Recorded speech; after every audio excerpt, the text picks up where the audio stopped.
action. The goals and the format and the content of this youth event has actually been created in a co-creation process that's been going on for an entire year.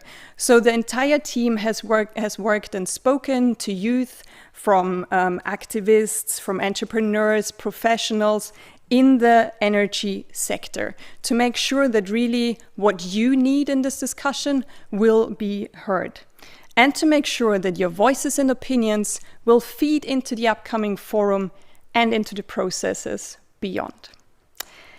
So, this event today has actually been designed, created, and organized by youth for youth. And like I said, it's a very international, it's a very diverse crowd that we've got here together. And we're really looking forward to making this as interactive as possible, to really share opinions and to exchange. We've got people from all areas of the world. We've got people from all different backgrounds. We've got people from all different ages. And we also have people from all different internet connections. So please just be aware of that diversity and be respectful and patient with it. All right, so there's a few instructions I gotta give you to make sure that you know how to handle this platform. I know we've been in those kind of online formats quite often in the past 1.5 years, but still to make sure that you know how to handle this. In the hop-in surface, you've got different areas that are important for today. First is the chat box. So you can do a few important things there. First, the chat. So we really invite you to use the chat. And like I said, I already saw a lot of you using it, and we'll come back to that more and more during the event. Feel free to share your ideas, your comments on what's being said, your recommendations on books, websites, Netflix, documentaries, whatever it is, and really make the chat buzz. Then there is also the section Q&A. So if you have a very specific question to one of the speakers, please post your questions in the Q&A so the moderator can then try to take it on. And there's another section that's called People, and there you can actually have a look at who are the others who are here. You can communicate with them straight there. What else do you need to know? If you go out of this stage, you also see on the surface on the left-hand side, this is like your area where you can switch between different rooms. So first, of course, this is the stage where we'll have our main sessions. And then next to it or underneath it, you see side events. So a lot of our events are going to happen in parallel. So I will then send you to go to the side events and choose the session that you want to join. Also, you find there networking. So there you can always go if you want a bit of one-on-one speed dating, and you will be matched with a random person somewhere else and just have a very personal communication there. And then the last important thing is the virtual booths, as we're going to have an exhibition as well that's going to start from a bit later on. And I will then send you into the virtual booths. If at any point you have any technical problems, please feel free. We've got a huge team of supportive tech people in the background. They're also going to post in the chat now so you know who they are. Please feel free to contact them at any time. All right, I think that was all the important instructions I had to give. And now it's my very great pleasure to announce the first item on today's agenda, which is heartfulness meditation. And I think it's beautiful to start off this event with a bit of meditation. And for this, it's my great pleasure to introduce Setare, who's our heartfulness meditation trainer. Setare, the floor is yours.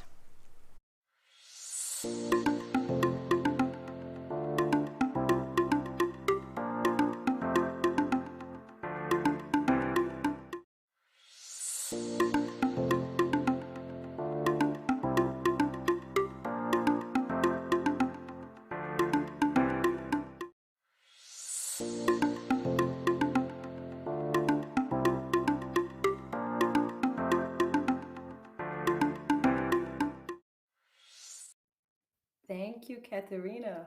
Good morning and welcome, everyone. I'm truly honored and happy to be kickstarting the 2021 Vienna Energy Forum Youth Session. I'm sure many of you have heard about meditation, the different ways it can be practiced, and the effects it can bring about. Based on my personal experience with heartfulness meditation, I can really say that it's an amazing way to bring one to the here and now, become centered, and distance yourself from all that is taking you away from the present moment and what is in front of you. For our short session today, I will start with 2 to 3 minutes of a body relaxation, just to help you settle in your body. I will then proceed with the meditation, and during this period, I just ask you to make sure you're comfortably sitting and have your eyes gently closed. I will let you know when you can open them again. If you had thoughts during this period, that's absolutely normal. That's your brain doing what it does. Please just try to treat these thoughts as uninvited guests. Don't force them out, but don't entertain them as well. So let's start. Please make sure that you're sitting and the eyes are closed. Take a deep breath. Let's begin with the toes. Wiggle your toes and feel an energy moving up from the earth, entering and relaxing them. Allow this energy to move up your feet, reach your ankle and knees, relaxing the lower legs. Feel them moving up through your thighs. And now the whole leg is feeling relaxed. Allow it to deeply relax your hips, stomach, and waist. And then it softly goes to your back. From the top to the bottom, the entire back is now relaxed.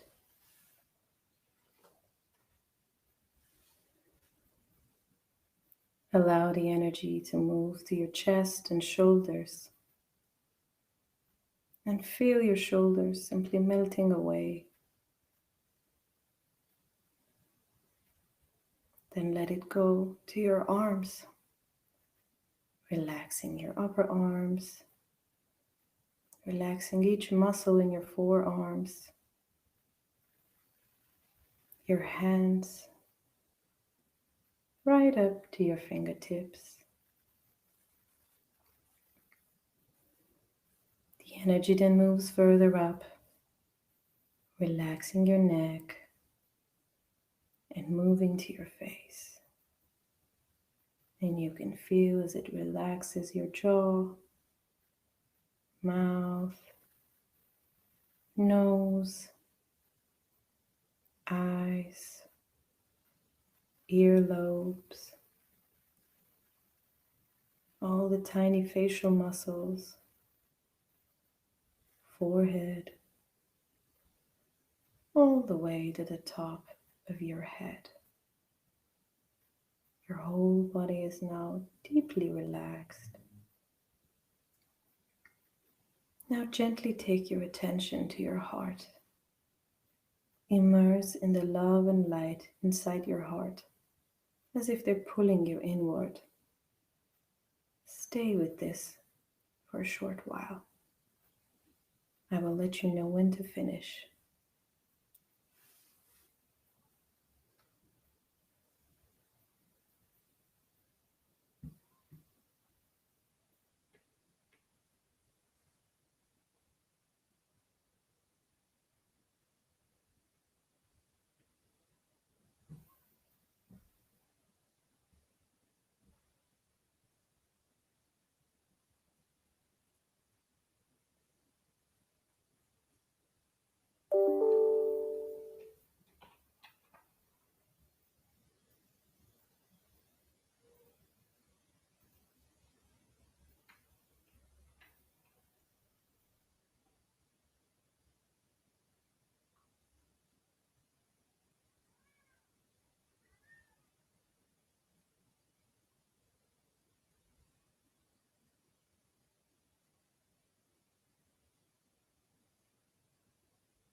Feel the love and light in your heart. Imagine that they're pulling you inward. Stay with this.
Take a deep breath and open your eyes when you're ready.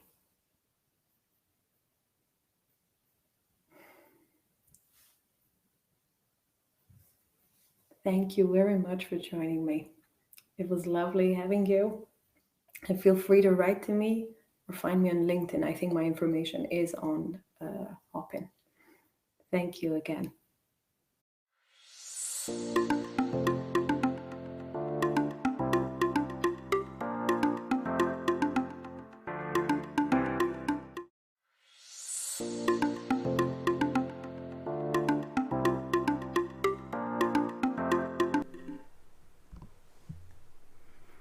Thank you so much, Setere, for this beautiful start. I already read in the chat, also Anupam said it's an excellent start. So my question to you guys is now, how do you feel after this? Was it strange for you to sit still, or did it actually calm you down as it did for me? Feel free to share in the chat how you feel right now. And with this, I think we are calm and ready and set to get started. And we'd like to get started with the first workshop of the day, Policy Advocacy for Clean Energy Transition. So energy transition is really a key issue when it comes to global efforts for achieving sustainable industrial development. And young people have made it quite clear, and they have been quite loud and articulate, that they are demanding change. And of course, because it's their future, it's your future that is at stake. But however, children, young people, and also women are still not sufficiently represented when it comes to the policy making that's actually working towards that energy transition. Which is why in this session, we really want to focus on youth advocacy. We want to have a look at best practices so that we can actually create a more ambitious, clean energy transition. So we want to provide you with hands-on tips on how to actually engage with those stakeholders. And that can be local representatives, and it can also be national governments, so that actually together we can advance sustainable energy for all. And we are seeing how important that is with a very recent example that's happening right now, that happened just now before we wanted to get this session started, as unfortunately one of our speakers, Ms. Tasnim Hemadeh, she's the founder of Act Green in Syria, had internet connection problems, so she might not be able to join us, which is why it's somehow throwing in our face how important it is to really have reliable energy access. So maybe I hope that she can reconnect. Otherwise, I'm sure we're also going to have a very interesting workshop. And this is now my pleasure to introduce the moderator of this session. So it's Mr. Thomas Nkongoli. He's an electromechanical engineer at the Rusumo hydropower project. Thomas has worked in the photovoltaic industry in both manufacturing and in the installation of PV systems. In 2018, he joined the 80 megawatt Rusumo Falls hydropower project as an electromechanical engineer, and he also has undergraduate studies in the Tsinghua University in China. You're going to have to excuse my pronunciation at some point in case I'm going to get some wrong. It is my great pleasure to hand over to Thomas for our first workshop. Thomas, I hope you can hear me. The floor is yours.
Hello everyone and welcome back on the main stage. So I hope you just had a really good workshop with Thomas and Katarzyna. I also jumped into it and I think the energy there was amazing. So please share with us in the chat what you thought about it. I really loved the passion that Katarzyna shared with all of us and so many good quotes. I love this one specifically. It's our superpower as young people. We have the time to fight for climate action. Or that in comparison to a lot of people who've been in this field for ages and who might be younger and much more experienced and might know much more, you actually are the ones who bring in a very different perspective. So you're not that much in the bubble. You have a very specific energy, and it's important to not pretend to be like the old ones, like the experts, but actually stay young and bring in that energy. I really love that. And also thank you for the this beautiful atmosphere that I encountered in the workshop of all of you sharing and asking open questions and really trying to support each other. I think that was beautiful. So we're now going to jump into a very exciting session.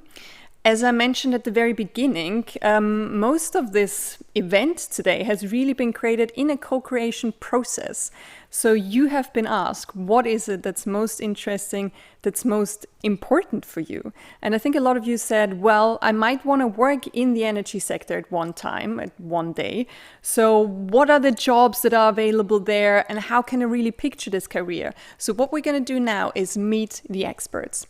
So you can really picture this session as a coffee chat with experts that we have in a row for you. It's 8 experts. You can choose which ones most interest you, and you can also switch between them and really feel free to be curious. Ask them all the things that you'd be interested in. How did you get your job? What's the best thing about your job? What's the challenge in your job? What do you like best about it? Anything that would make it easier for you to make a decision which career path you want to take. So we've got 8 experts for you. I'm sure you've had a look at all of them in the program already, but let me just briefly also mention who they are again to make it easier for you to now make a decision. So we've got Miss Victoria Alexieva. She's an energy economist at the IAEA, the International Atomic Energy Agency. Then we've got Miss Olasimbo Sojinrin. She's the director of Solar Sisters. Solar Sisters is a business that's supporting local women in Africa to create clean energy businesses. Then we've got Miss Vendida Cruz. She's an energy management expert. We've also got Miss Gamze Unlu. She's a research assistant at IIASA, the International Institute for Applied Systems Analysis. We've got Mr. Habib Babakan. He's a general manager at Nordex, and Nordex is a company that's producing wind generators. We've got Mr. Eduardo Lora. He's the founder and managing member of Latam Bioenergy, which is a company that uses the latest technologies to improve the way agri-industrial companies run. So for instance, they reuse organic waste to generate clean energy. We've also got Mr. Isaac Kiva. He's the Secretary of Renewable Energy at the Government of Kenya. And we've got Mr. Marco Matteni, an industrial development expert at UNIDO. So lots of different options there. Feel free, as I said, to switch between them. You will now be invited to again go into the side events section in Hop-In. And as I said, you can there switch between the different experts. A few more things that I'd like to remind you of. In some sessions, we will have translations. You can search for that in the chat area. I think for this one, we won't have them, but later on, just so you know that there will be translations in the 6 main UN languages. And also quick reminder, use the chat for all the interaction, all the comments, whatever you want to exchange within this community. But if you have a specific question to the speakers, in the same box, you can also find the section where you can ask a question to the speakers. And if you want to contribute and just, unmute yourself and show your face and actually speak to the speakers, you will find this section now in the side event in the upper right area that says ask to share audio and video. So please just go there so you can actually talk to our speakers. So this is all I need to say. And other than that, I just wish you really good conversations. Be curious, ask everything you ever wanted to know. Have great conversations, and I'll see you back here.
Hello and a very warm welcome to Youth for VEF. This is the youth event for the Vienna Energy Forum 2021. Some of you have already been with us in the past 2 hours, and I hope that you had great discussions with the expert in the side events that were just happening previously. But there might be some people who just joined us now. As we know, we have such a global community with us, and we're very happy for you to share in the chat where are you from, what time is it for you right now, what do you see when you look out of the window, so we get a bit of an impression of who's actually here with us today. So I'm going to repeat myself a bit for those who are just joining us now. My name is Katrina, I'm going to be your host for today, and I'm really excited about this really good program that we've got set up for you. So 2021 is a very important year with regards to energy, because there are a few really important events that are going to happen later this year. On one hand, the UN General Assembly is going to hold a high-level dialogue on energy this fall, and also, of course, COP26 will be happening. So a lot of countries are also putting together ambitious plans on how to meet SDG7, affordable and clean energy. And we want to make sure that we can also contribute with really concrete recommendations for those plans. And for this, we want to make sure that you, the young people, will be heard. And this is the reason why we're holding this youth event today, in partnership with the SDG7 Youth Constituency.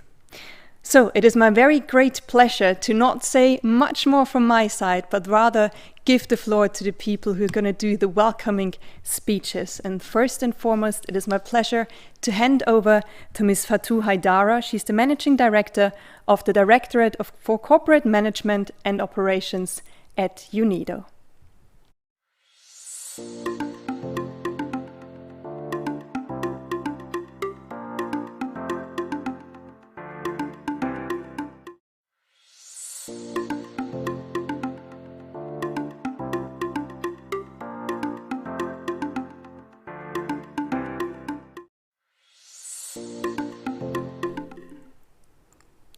Distinguished delegates, young leaders, ladies and gentlemen, I'm very pleased to join you today at the very first youth-targeted event at the Vienna Energy Forum. UNIDO believes in the essential role of young women and men in driving the sustainable energy and industrial transformation. We are therefore extremely happy to provide a global platform within the Vienna Energy Forum to tackle issues related to youth engagement and ensure that the energy transition benefits from and brings benefit to young talent. As we enter into the decade of ambitious action for the development agenda, we know that we are not on track to achieve the Sustainable Development Goals. We need to hear the voice of youth in shaping our future, and we need to utilize every talent to bring those goals within reach. At UNIDO, we recognize that youth can play a significant role in driving the sustainable energy revolution and innovate technologies and business models to respond to the future demands. Therefore, we work closely with the governments and youth representatives to address the capacity building needs and to develop policies that create jobs and provide good opportunities for youth to engage in the sustainable energy transition. And the framework of UNIDO programs such as the Global Clean Tech Innovation Program and the Private Finance Advisory Network, we administer calls specifically supporting youth entrepreneurs and offer young women and men unique learning and networking opportunities to help bring their business and services into the market so they can make a change. Over the past year, and thanks to the collaboration with the SDG7 Youth Constituency, UNIDO elevated its engagement on youth-focused topics at different levels.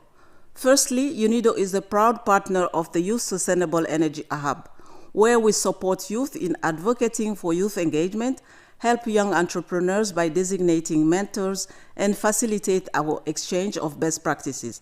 Secondly, Youth Voices, the VEF Vienna Energy, it's not working there.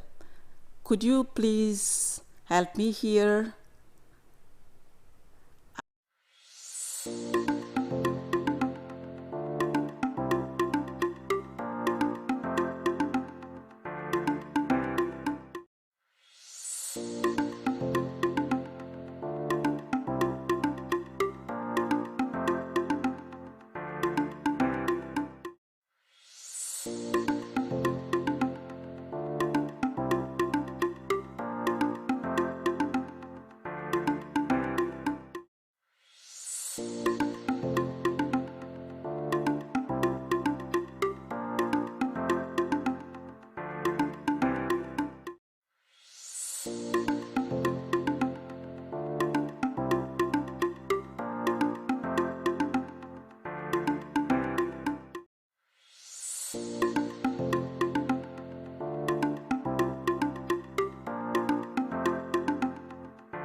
Sorry, I'm back. It was a technical problem. Secondly, youth voices have been featured throughout the VEF virtual series and resulted in a call to action. And we announced in January calling for an elevated voice for youth in policy processes and global advocacy, an improvement in education system to address the skills required by the market, enhance career inclusion and advancement opportunities across government agencies, private sectors, financial institutions, and others. Stepping up opportunities to access finance and training for youth and youth-led startups. Equal access to digital technologies and related skills. Thirdly, UNIDO is committed to work with the Youth Constituency and UNIDO member states on further developing the toolkit on youth inclusion and energy compact and raising awareness of governments on this on the road to the high-level dialogue on energy. Finally, the virtual forum in which we are gathered today is a result of a participatory co-designing process and has been created for youth by youth. Moving forward, we must ensure that the decision taken today on energy policies and energy infrastructure take into account the needs of our future generations. These policies must provide adequate possibilities for youth and ensure that no one is left behind. We must work together and cooperate to share best practices and develop guiding principles for youth inclusion. Ladies and gentlemen, I would like to conclude by thanking the government of Austria and the city of Vienna for their commitment to support the Vienna Energy Forum and keep it as a platform that spurs ambitious action on energy and sustainable development. I would also like to thank the SDG7 Youth Constituency for the excellent collaboration in designing this event. I'm confident that with the creativity and energy that you have shown in designing this event, that it will be a success. And I look forward to this becoming a regular and evolving feature of the Vienna Energy Forum that galvanizes youth action in sustainable energy. Let's work together on increasing ambition to meet our energy goals and putting youth at the forefront. I thank you.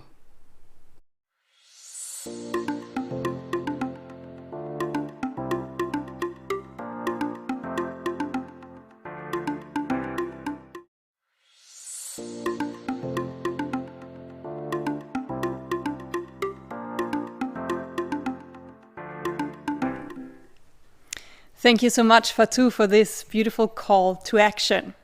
And with this, we're jumping to our next welcoming speaker into the City Hall of Vienna, to Jürgen Czernohorski. He's the Executive City Councillor for Climate and Environment in the City of Vienna.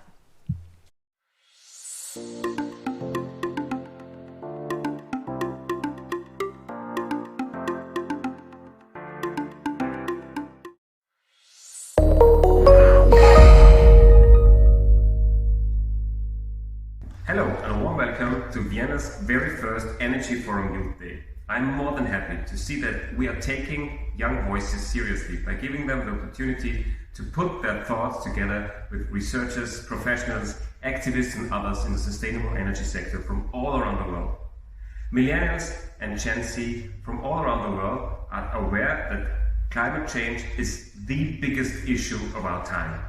A new study published in Nature Climate Change found that children talking to their parents about climate change is a promising pathway to overcoming socio-ideological barriers to climate concern. Greta may be subject zero, but she is by far not the only one trying to get the grown-ups to wake up now. Youth-led climate movements have a long history, and now there is science to back up the idea that young people like you can make adults listen and therefore make a change. I am ready to listen and act together for a better future. With this in mind, I wish you an inspiring and successful Youth Day at the Vienna Energy Forum.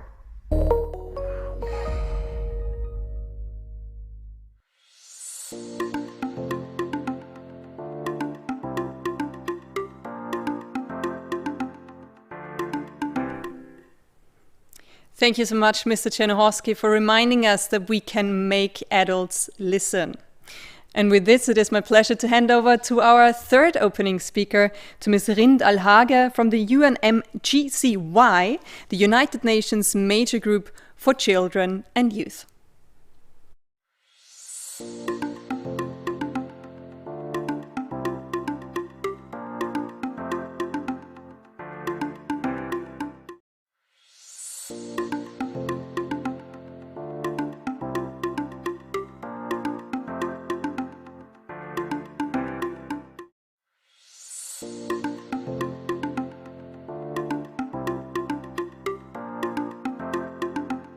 Hi, everyone.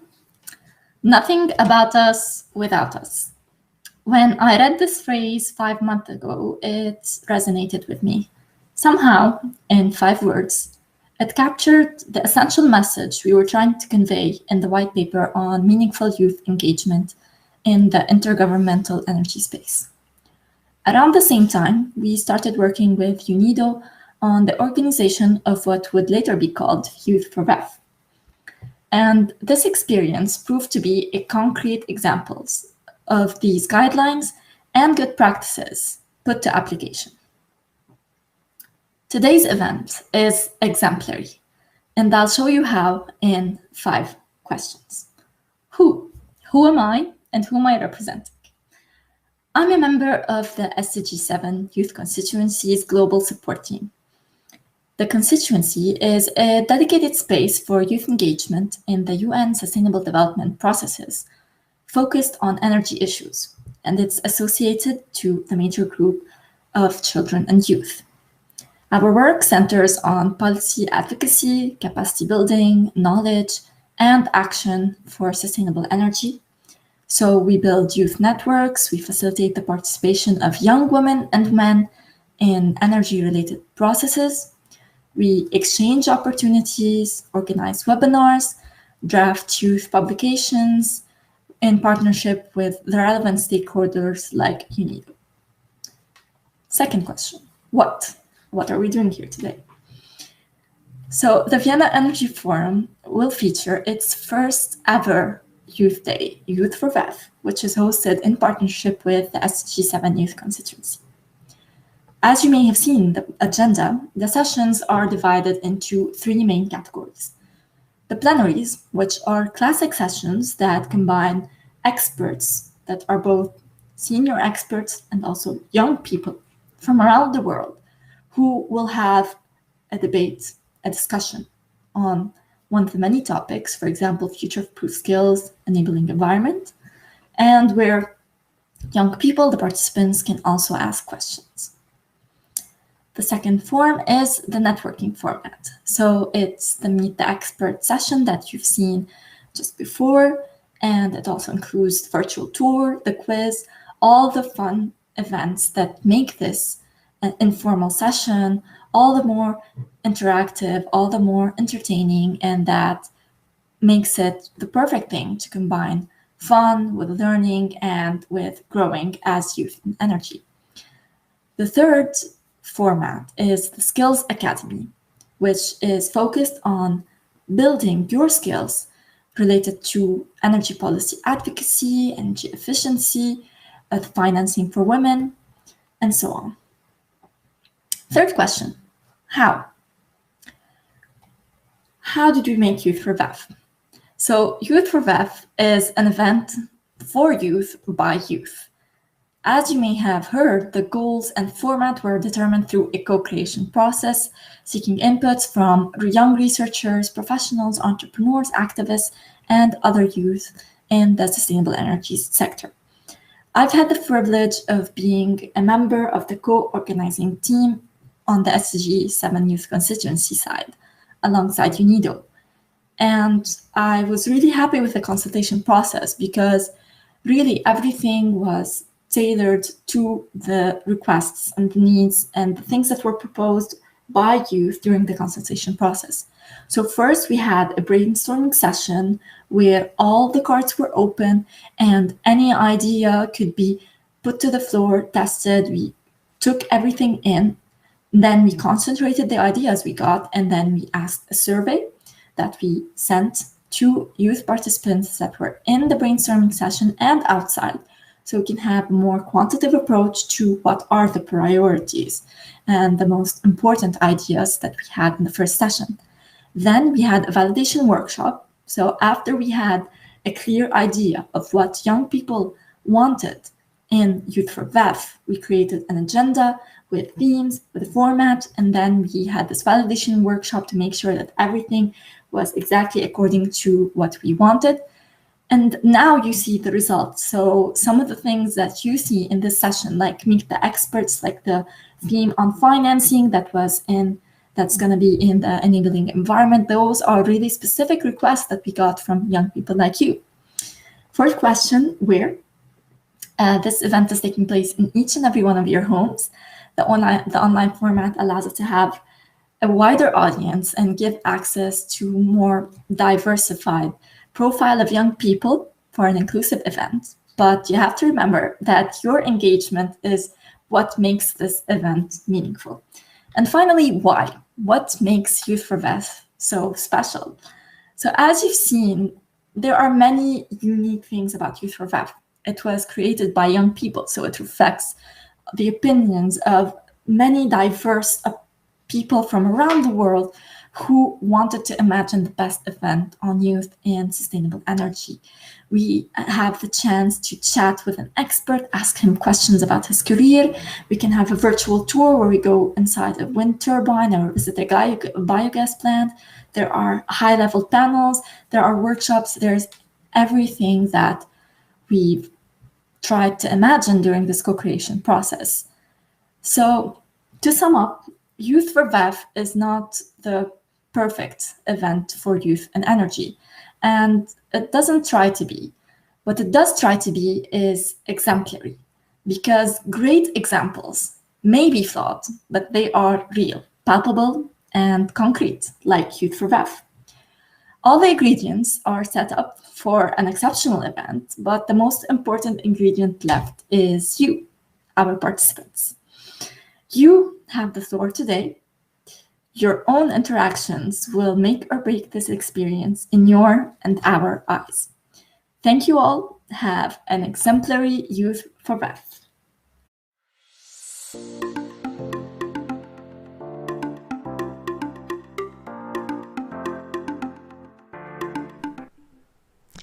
Thank you so much, Rind. I think this was really inspiring, and also for reminding us that we don't have to be perfect, but we want to be real. And also, as you said, we want to have a lot of fun, and whilst we have fun, we want to learn a bit. So I think this is why the next thing on our agenda is really fitting this wish. We're now going to go into our rapid fire quiz.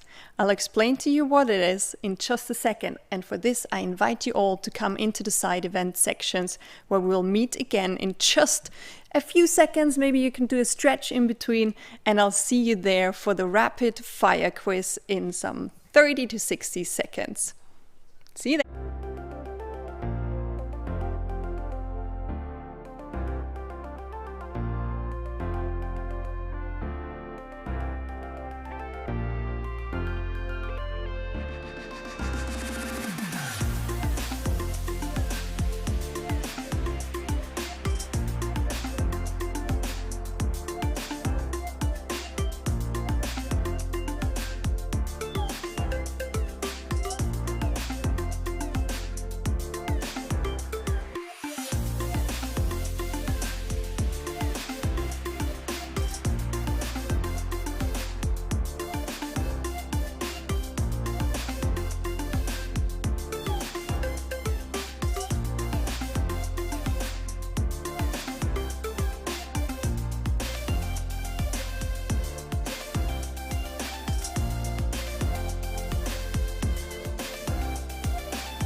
Hello and welcome to the Vienna Energy Forum 2021. My name is David Arinze from Diamond Development Initiatives based in Nigeria, and I'll be moderating the session, the panel discussion, which is focused on future-proof skills. The sustainable energy sector is evolving rapidly and needs agility from academia to ensure that students are work ready. On the other hand, youth are seeking to sharpen their skills for a successful entry into the job market, while seeking opportunities that correspond to their values and vision of the sustainable transition. In addition, the energy sector is converting from a fossil fuel-based sector to that is driven by sustainable energy solutions to help decarbonize the industry. This panel session lies as the interface between education and employment. It examines the most relevant skills to allow both youth to smoothly transition from their studies to the clean energy job market. The main themes include the university gap, employment gap, entry-level opportunities, and reskilling for a just transition, while at the same time exploring gender dimensions. On this panel session, I'll be joined with amazing panelists who would share their thoughts and insights on this discussion. I trust we would have a very exciting time. I would like to invite them as to join me on stage.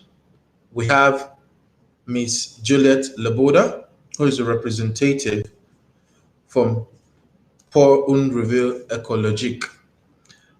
Ecological Awakening. Welcome, Ms. Juliette. Thank you, David.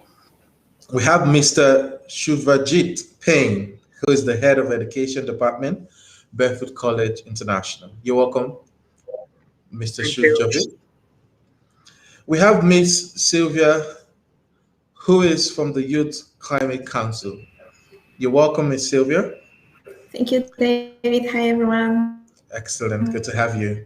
We have Ms. Alicia Lunikova, who is the head Center for International Relations at Rosatom Technical Academy. You're also welcome. Good day, everybody. Excellent. And finally, we have Ms. Faith Chigi, who is the portfolio coordinator at EEP Africa, Energy and Environment Partnership Trust Fund. You're welcome, Ms. Faith. Thank you. Hi, thank you. Excellent. Thank you, panelists, for graciously agreeing to join us on this very, very important discussion.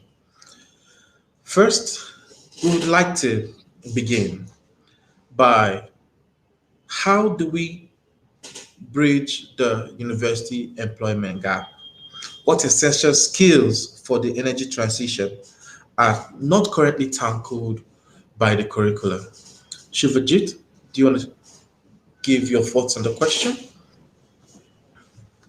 Yes, absolutely. And my thoughts come from the perspective of where our organization works with, which is rural youth, with a particular focus to young women and elderly women also, in India and the global south, Africa, Latin America, the rural tribal parts of these areas. Now, what we see as a pattern in these areas is that clean energy, if we move out of the urban spaces, is clearly not a priority matter to the audience.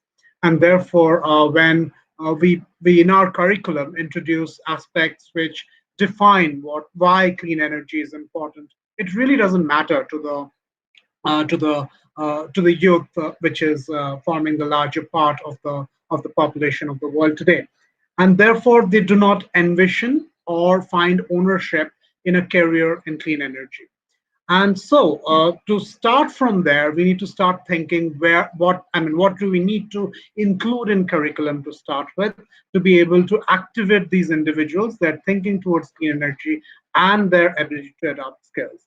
So to start with, the part that we are talking about of activating these people towards these issues, we need to have hands-on experiences, hands-on local experiences created for them to understand how clean energy issues affect them personally. And there's quite a bit of conversation required with this audience, taking them to what has happened with small societies or villages which have not really heard the requirement of clean energy in time and how it is affecting the planet. The other side that is required is the skill building part, right? So any skill that we are even thinking of in the clean energy sector today will not be relevant 20 years down the line when many of these people will be full throttle into the job market, will be fully employable. And therefore, maybe not 20 years, maybe 10 years down the line. And therefore, one thing which is very important to build right now is the ability to learn. Most curriculum around the planet define what needs to be learned instead of really focusing the skill building around how to learn. And therefore, exploratory learning, allowing critical thinking to build, and allowing every aspect of what you do to be evaluated on a sustainability parameter on whether this is sustainable, whether this is clean, whether this really integrates the planet and myself and my society is something of a conversation that needs to be introduced. In India, the new education policy has taken some key steps in that direction, but still the major chunk of syllabus is pretty much instructional. It's not something which allows the child or the learner or the young adult to explore really, and therefore that side has to be brought into the curriculum such that from the beginning people can rather learn how to learn than just be told that these are the skills to learn. We need to relook at the definition of skills that are needed itself. Skills that will be needed in the future will not be the skills that we can predict right now. And hence, again, the ability to learn very quickly, adaptively is very important. Thank you, David.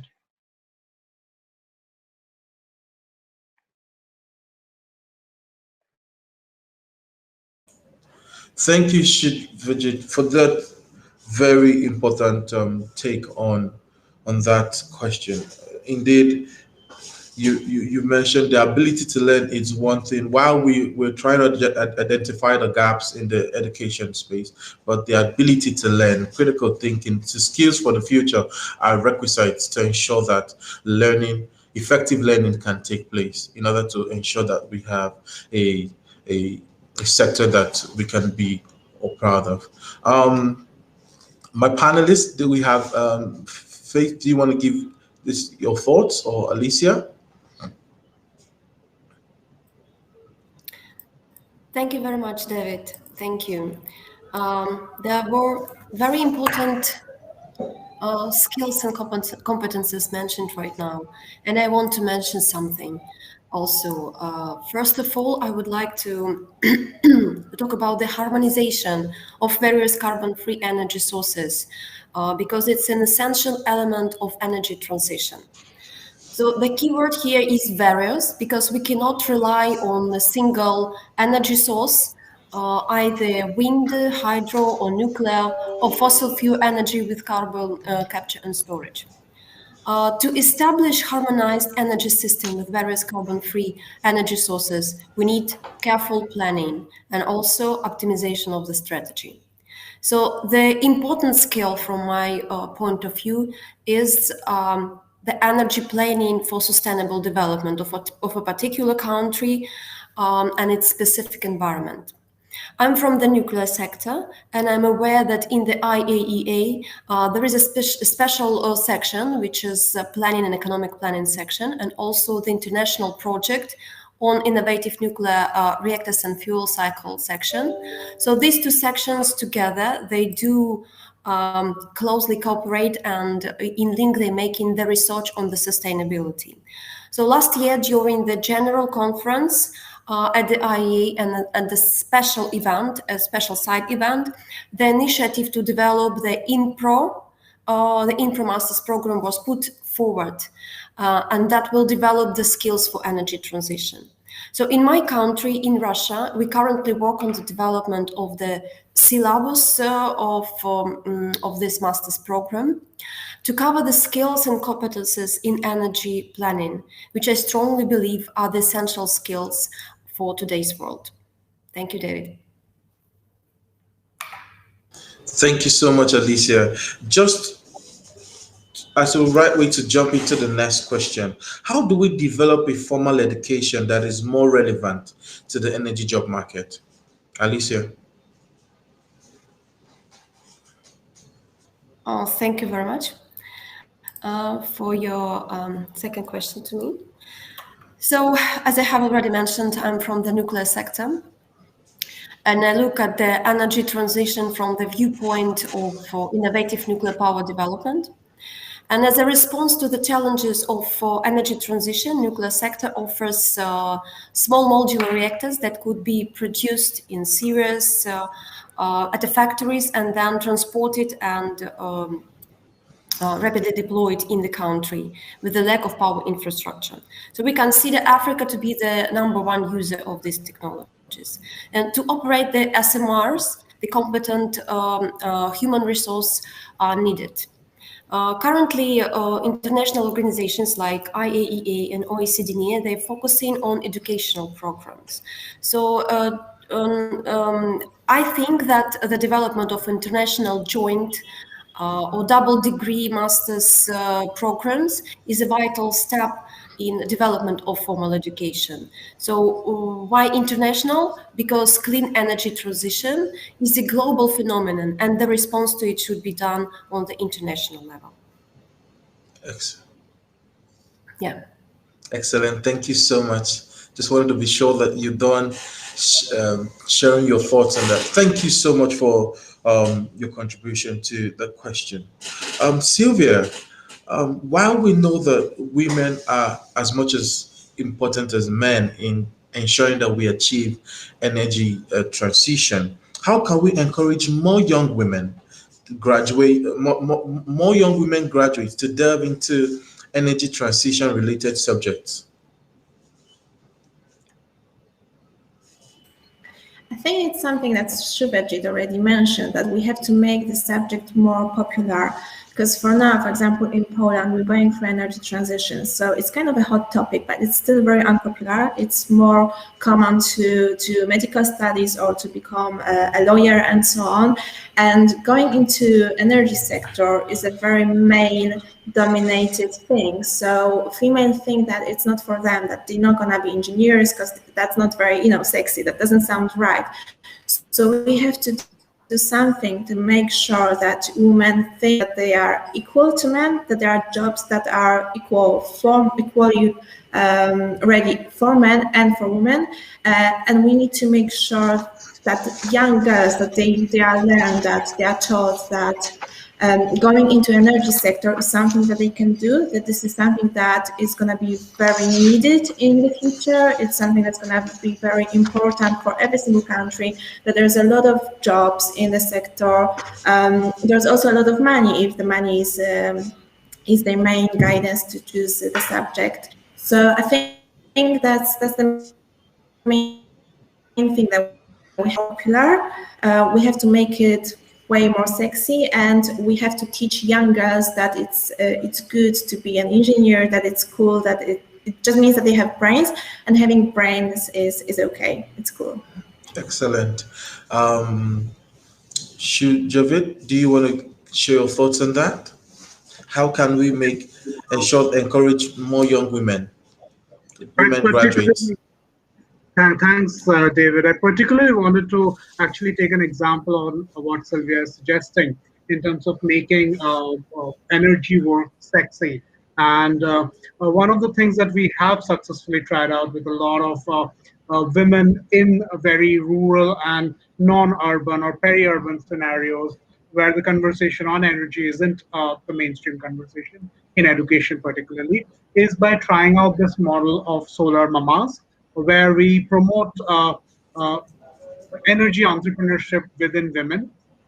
One, by teaching them how to install, repair, maintain solar products and house lighting solutions, which means the entire gender role in that dynamic, in that entire village kind of flips. We are talking about really far-flung communities in larger India, larger Africa, where women do not play a strong decision-making role. But then all of a sudden they are trained to bring light into the community. They become powerful, and thereafter they become the role models for even further younger women to do similar kind of things, spread that further in the communities, and even try out smaller social enterprises by building small fabricated lower value solar products. So it's just an example of what Sylvia is talking about in terms of popularizing and setting an example, which is very attractive in the community, which drives the community. And what kind of responses have you experienced with these initiatives? The response has been fabulous. We have more than 2,000 women trained over the years right now across villages in the planet. So this is around in 1,800 plus villages. And what happens is this is the first time a woman in many of these cases are coming forward and having a livelihood, looking at themselves as possible earners into the family. And therefore, the conversation immediately shifts on what other skills can I learn. So this drives the agency of the woman or the young adult to, aspire for learning entrepreneurship skills, literacy skills, looking at even skills in becoming trainers, such that they can push the bar for themselves in their communities. So those are the follow-up kind of requirements that we have had from these women or young adults. Excellent, thank you. Faith, how do you think we can encourage more young women in to delve into energy transition? Yeah, I think one thing that is paramount is mentorship and ensuring that the young women, and especially in the engineering space and a few of the other STEM areas, actually can see other women, meet to them, speak to them, who have been successful in the energy space, who can then go ahead and model what it is like to actually develop a career and how to navigate the different challenges within the very male-dominated sector.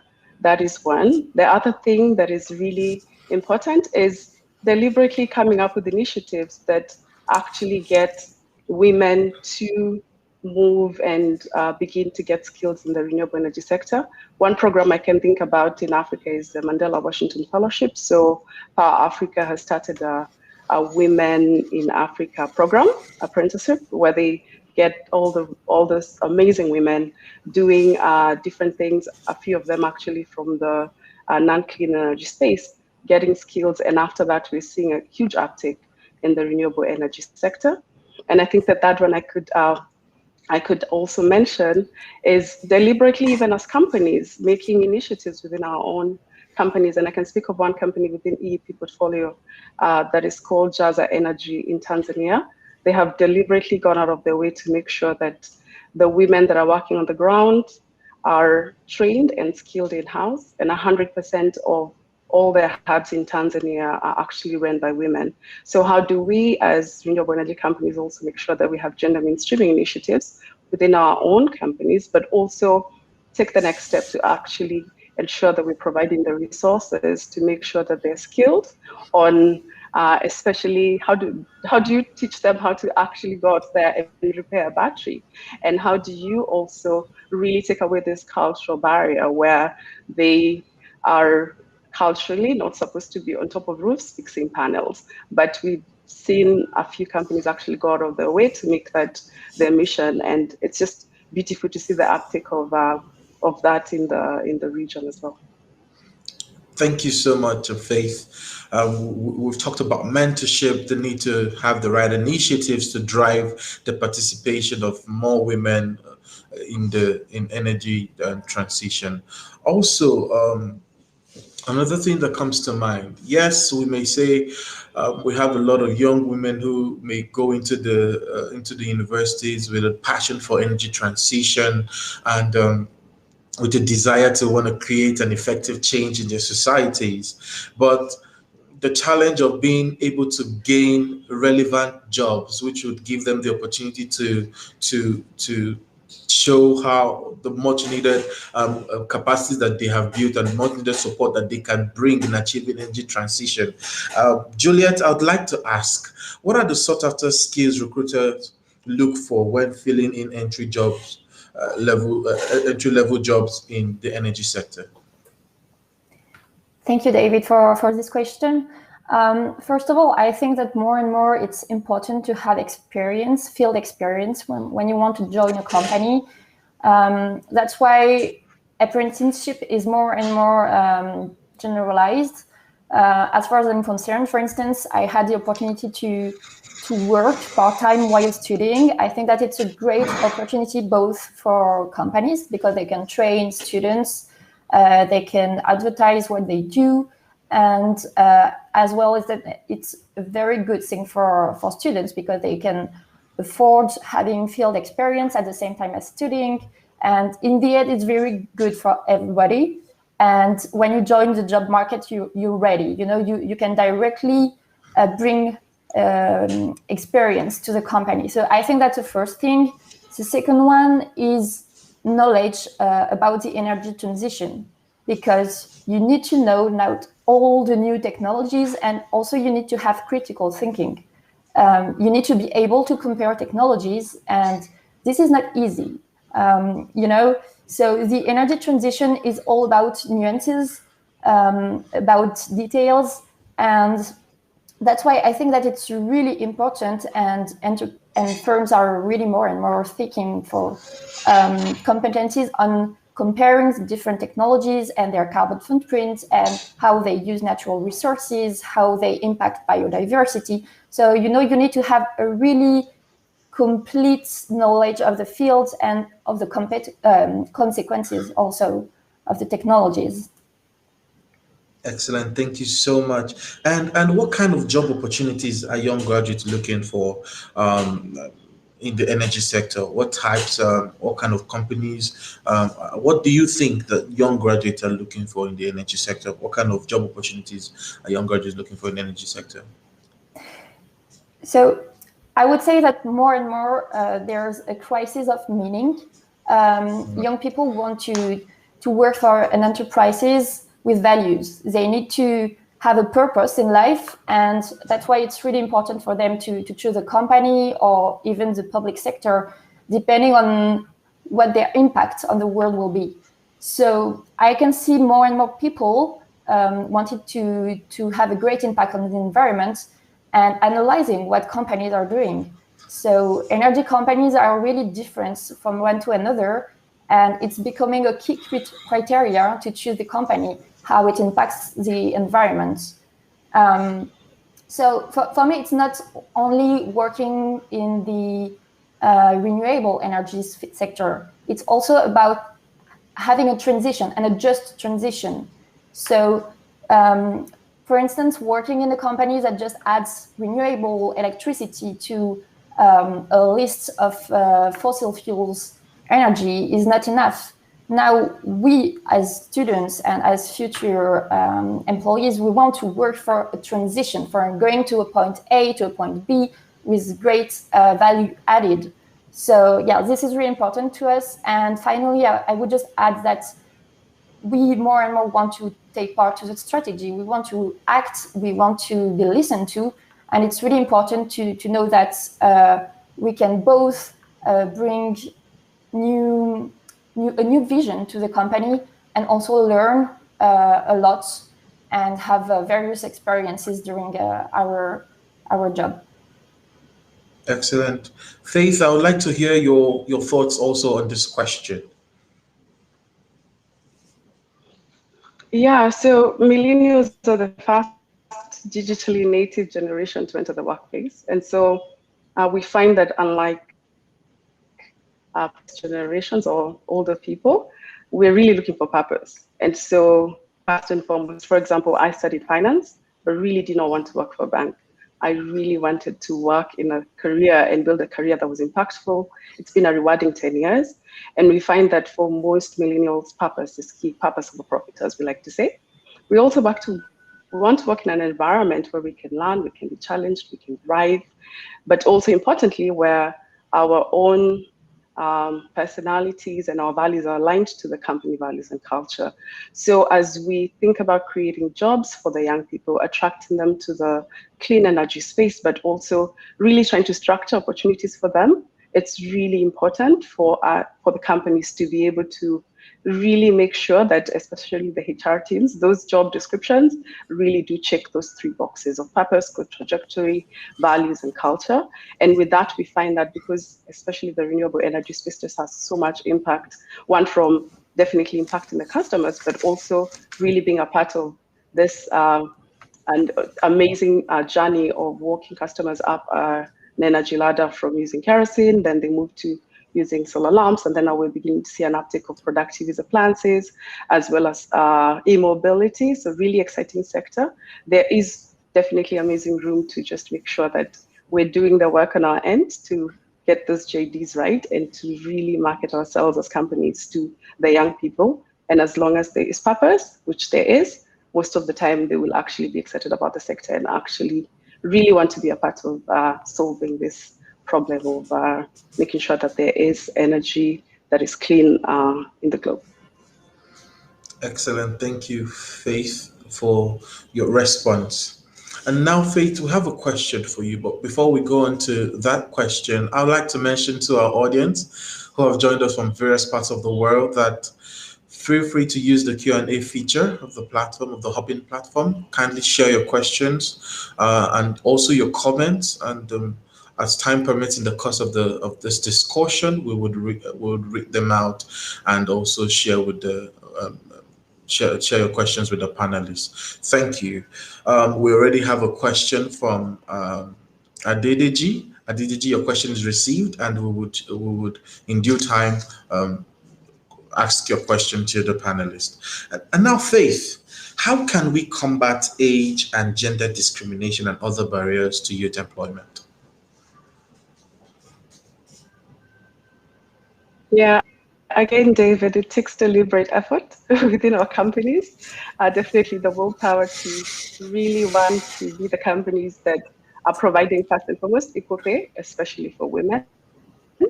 And I think from my journey, what I've found is that most of the time you don't even know what's the right amount of money you should even be asking for. So definitely there's a role there to be played in terms of mentorship. And for those of us who are steps ahead in our careers, just going back and mentoring younger women to say, hey, look, with your level of education and the qualifications that you have, just having more transparency around what equal pay should look like. Then on the end of gender discrimination, again, as I've mentioned, our portfolio company, Daza, really making sure that we are taking that extra step to make sure that we have at least 30% of our teams led by women. Again, energy is a woman issue. At the end of the day in the households, it is the woman that has to go figure out where to fetch kerosene and how to make sure that there is light in the house, or whether it is for cooking. So it is actually, it makes business sense, right? So we should be doing more on our end because it does make business sense to actually have more women. And as a result of that, it benefits the customer base as well. But definitely when all is said and done, it goes down to policies. So what do our HR policies look like? And are we enforcing those and structuring that in a way that ensures that the women feel safe, but also that there is both men and women, especially around ageism, that just because you're a young person who is smart, that you still have the authority to actually bring something valuable to the table, and an opportunity is created for you because there are policies around organizations to make sure that that is adequately done and enforced. Thank you, Faith. One key thing, you said so many interesting things, but we have to be deliberate if we are going to ensure that we combat age and then gender discrimination.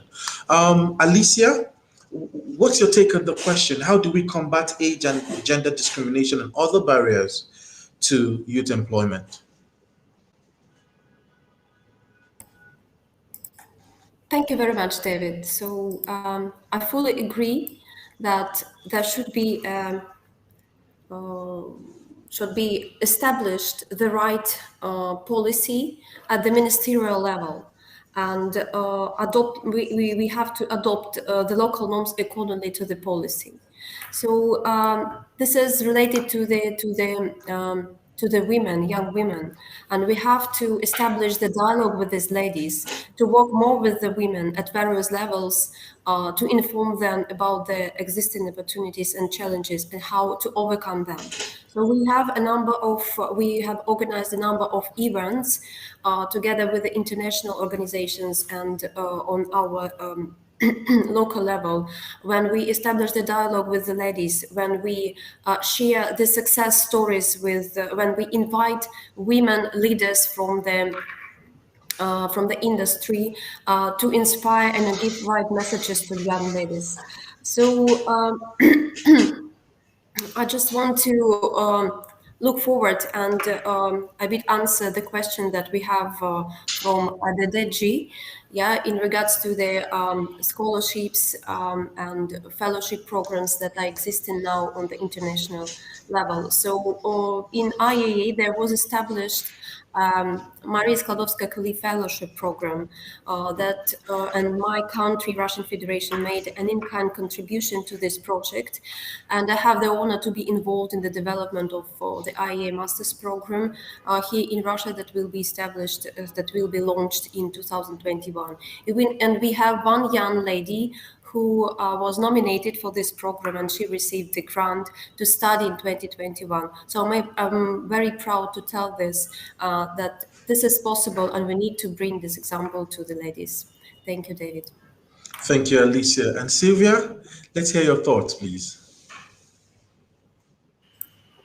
Thank you. So I would like to add to the thing that already Faith and Alicia mentioned about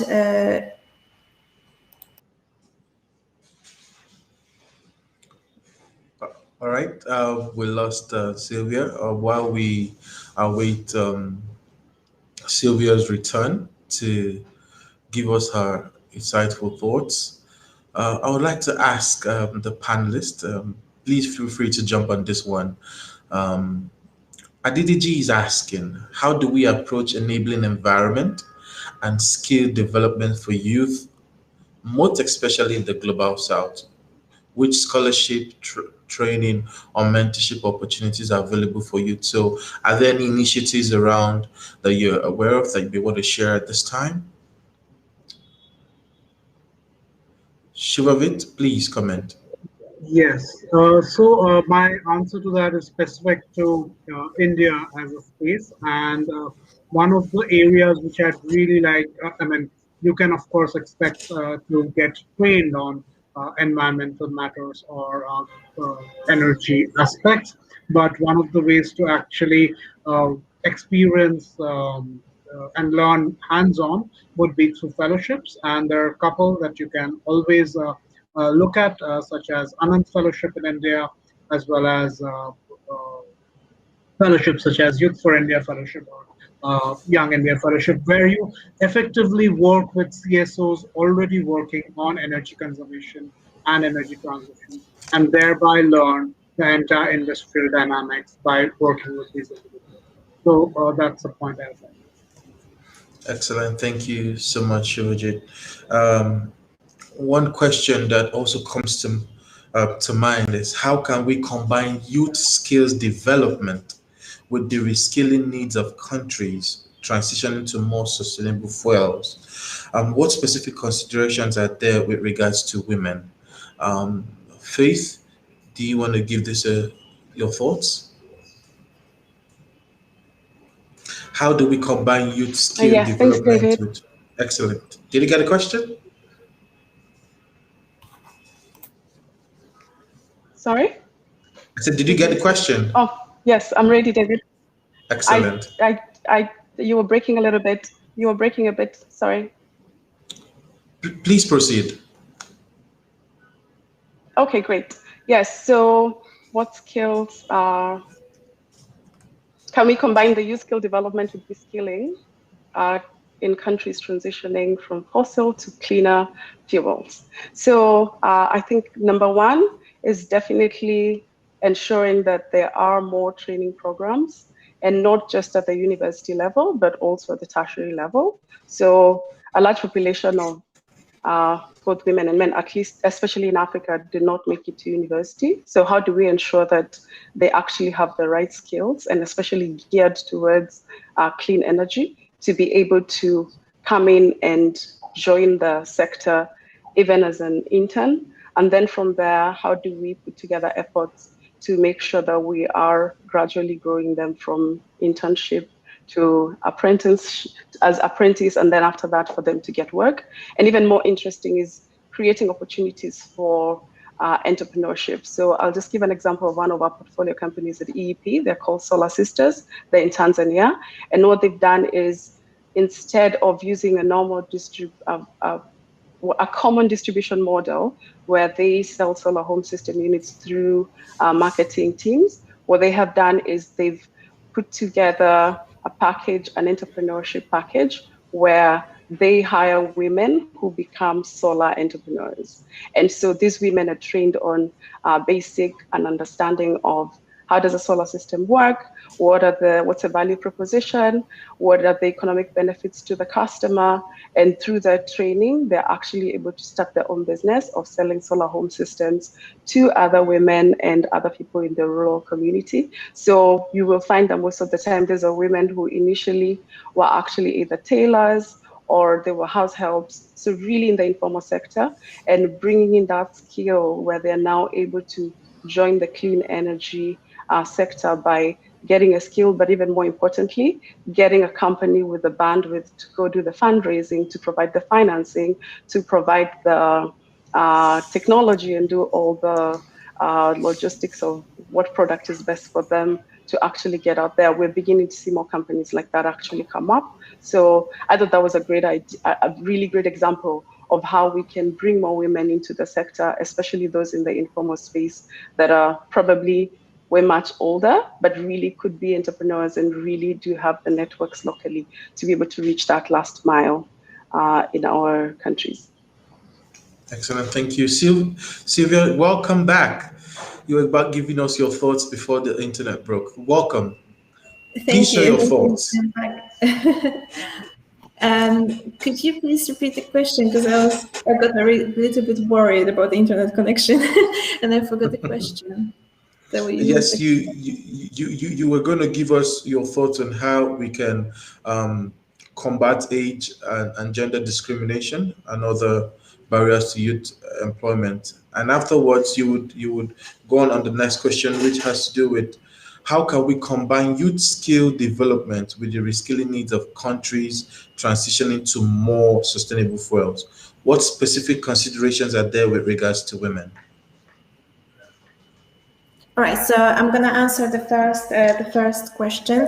I think with the employment gap and the gender and women employment gap, the thing is that we have to talk more about the benefits that we get from a diverse work environment. So we have to understand that if we bring women and older people to our workspace, we actually share different experiences, different perspectives, so we can bring different views, different points, and different knowledge, and so on. So I think that's the main point that we should focus, adding to what Faith and Alicia already said before.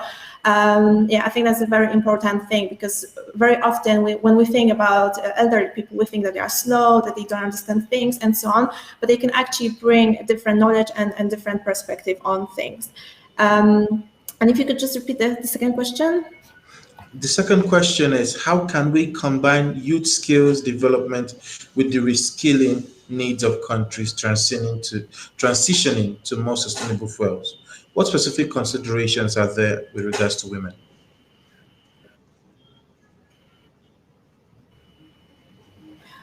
Well, I think we should mainly focus on making sure that youth has interdisciplinary skills so that they are ready for the transition.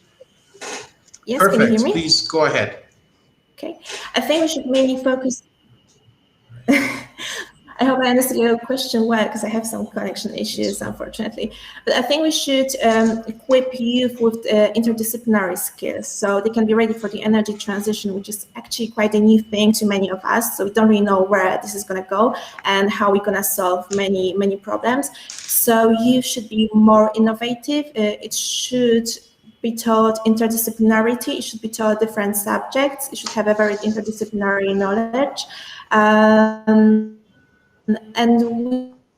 we should teach youth through the experience. So they should learn on the job.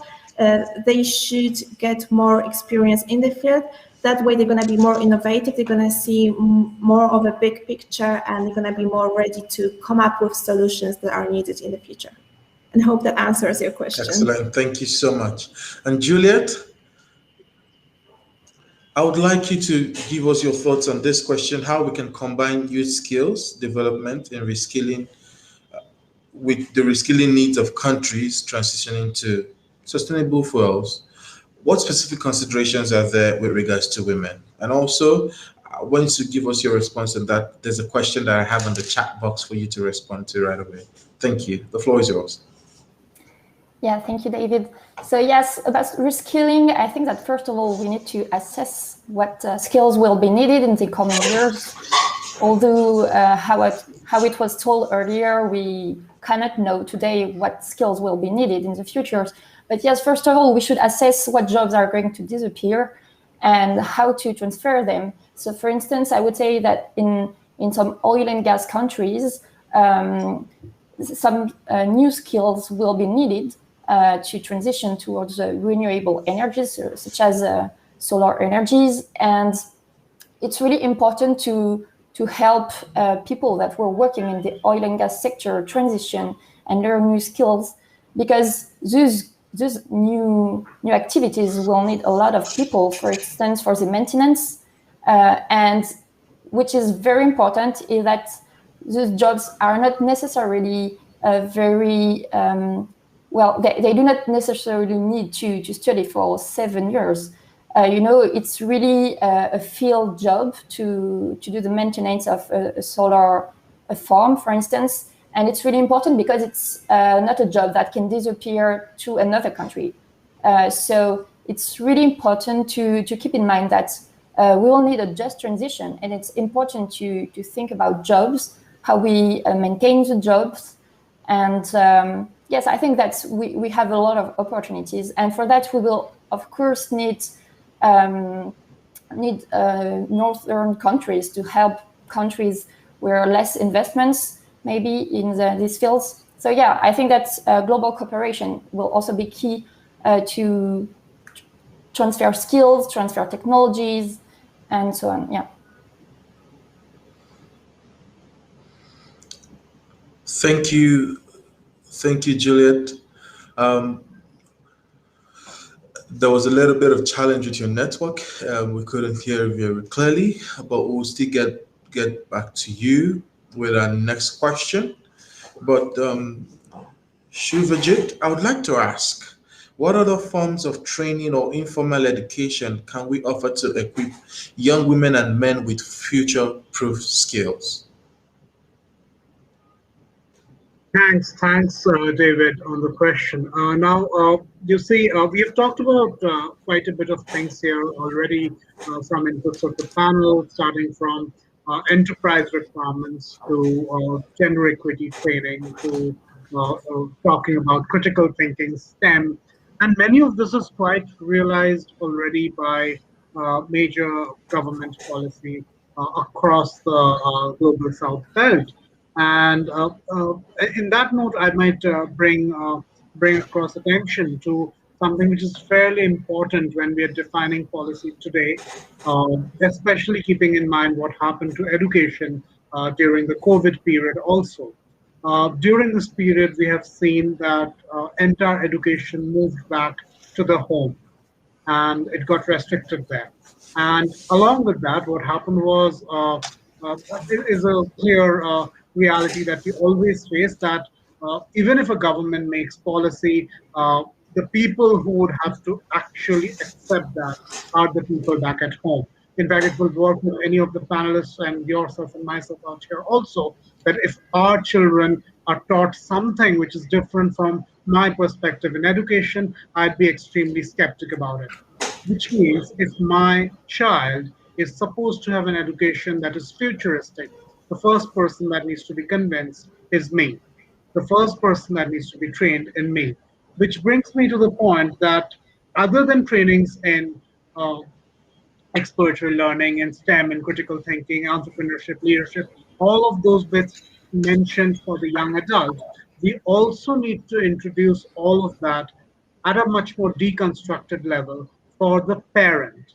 I'm talking about parents in education and its key role in defining acceptance for the education that we're going forward. Very few initiatives have started around this, and therefore it's an area where governments as well as civil society organizations need to really think about how can we make the parent a bigger facilitator in the education process? How can we train them to be able to do so? How can we change their mindsets in a very structured training program manner? This impacts informal education also, because this is how governments will be ensuring that even in areas where formal education cannot reach, parents can act as the teacher and drive the learning outcomes towards the desired goals. Definitely, other than the trainings that the panelists have already talked about, I would like to highlight the role of parents in education. Excellent. The role of parents in education. Alicia, what are your thoughts on this question? What other forms of training or informal education can we offer to equip young women and men with future-proof skills? You know, as I'm from industry, I would like to give you an example from industry. Yeah, there is a system of professional training and continuous education all over the world that allows the fast, we already discussed fast reskilling. So I refer to one excellent example from the industry. Example of combination of youth skills and also reskilling in Southeast Asia. When Vietnam declared its plan to go for nuclear, Vietnam was focused on two technologies, Russian technology and Japanese technology. And what did Russians? We invited about 300 students to start our formal education in Russia. And what did the Japanese? They took different approach. They selected young professionals working for their fossil fuel power plants and developed a separate 2-year program in nuclear with large portion of the on-job training exercises. So in my country, we do this, but only for the local specialists. So this experience of reskilling, getting new skills would be a nice approach to the youth generation. Thank you, Alicia. Faith, you want to give that question your thoughts? What are the other forms of trainings and informal education we can offer to equip young women and men with future-proof skills?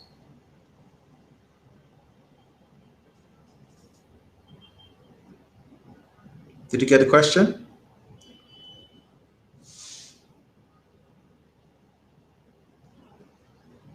All right. For me? Excellent. Yes, for you, Faith. What are other forms of training and informal education we can offer young women and men with future-proof skills? Yes, I agree with Shifajit on a lot of the points he brought up. So considering the future of work and the changes that are happening, the hard technical skills are most likely going to be, we already see that being replaced with AI and robotics and the fourth industrial revolution taking off. So the softer skills are what we really make a difference. So it's the entrepreneurship, it's the analytical thinking, the critical thinking, the communication, and actually being able to really put together an idea and be able to communicate that and integrating that problem that you're trying to solve with definitely the technology as it develops over the years. And definitely at the end of the day, and I'll just give an example of Kenya, we have a shortage of engineers, for example. So we only graduate 700 engineers in a year.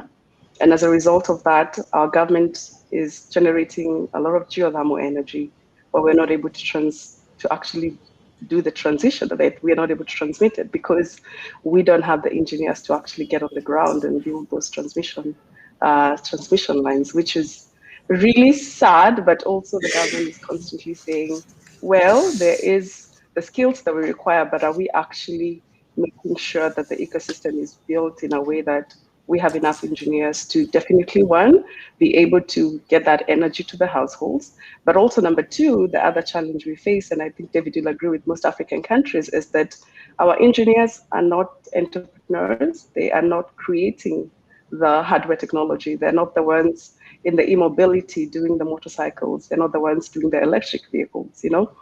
Most of them, unfortunately, are caught up at KPMG and PwC because their engineers are great problem solvers, but we need to do a better job of actually getting this great skill to be the ones who are creating the technologies and to see more homegrown solutions for the clean energy space. Because now, great, we have generated the energy, but now the big prices with the mini grid and making that financially viable and other sources of clean energy is what's the uptake? Where does it go?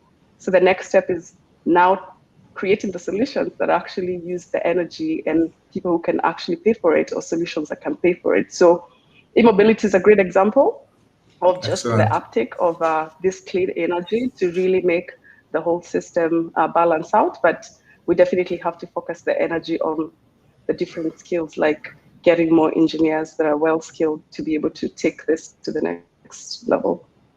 As we wrap up, thank you very much, Faith. As we wrap up, we have a few comments and questions from the audience. And first one says, I think massive awareness drives on climate and clean energy. I think mass awareness drives on climate and clean energy should be driven by influential people like celebrities, politicians, etc., because their actions have huge consequences. I would like to get Juliet's thoughts on this. Also, we have a question here from Mahani. Who should initiate in increasing women participation in new renewable energy development? The government? Is the industry, company, and what kind of policies are needed here?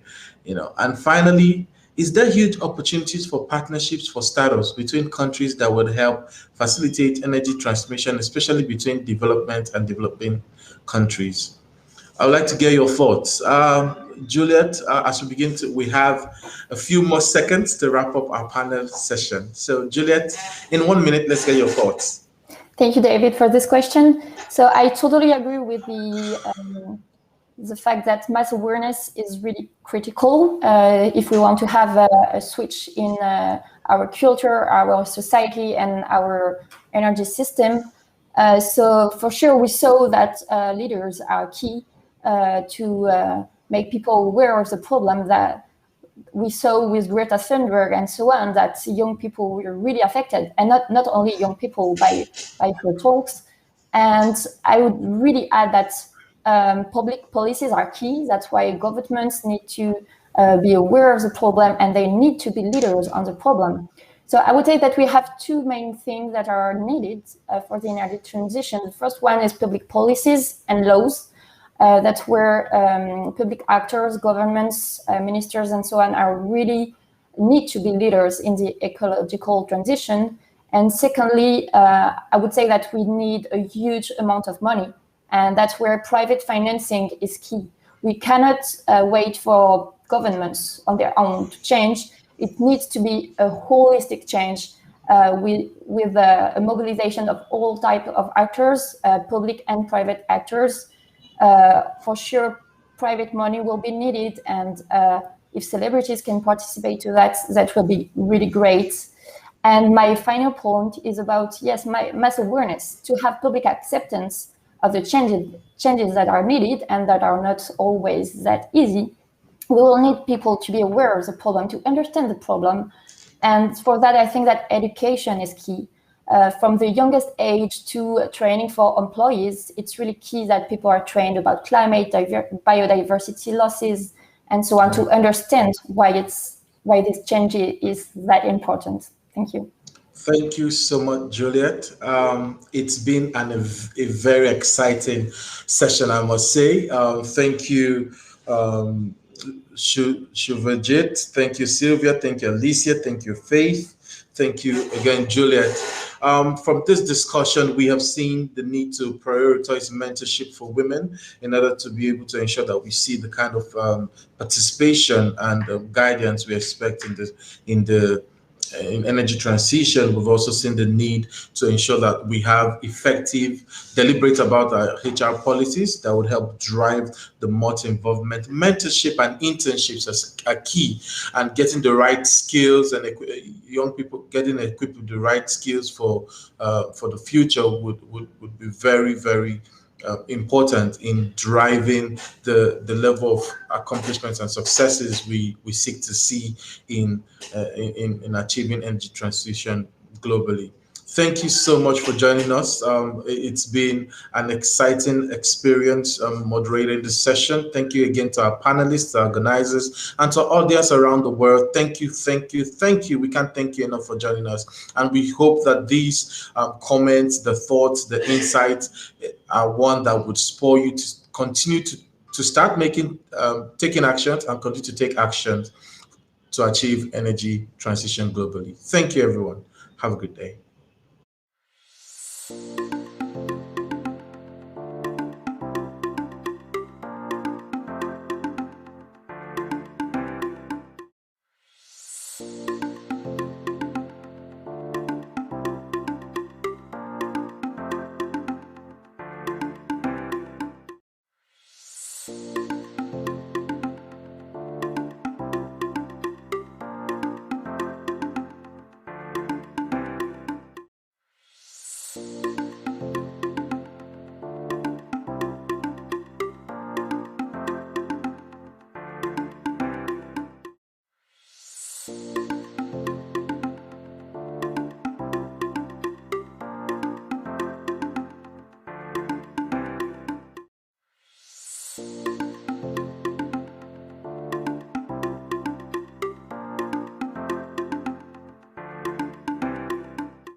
Hello guys, it's great to have you back on the main stage here with me.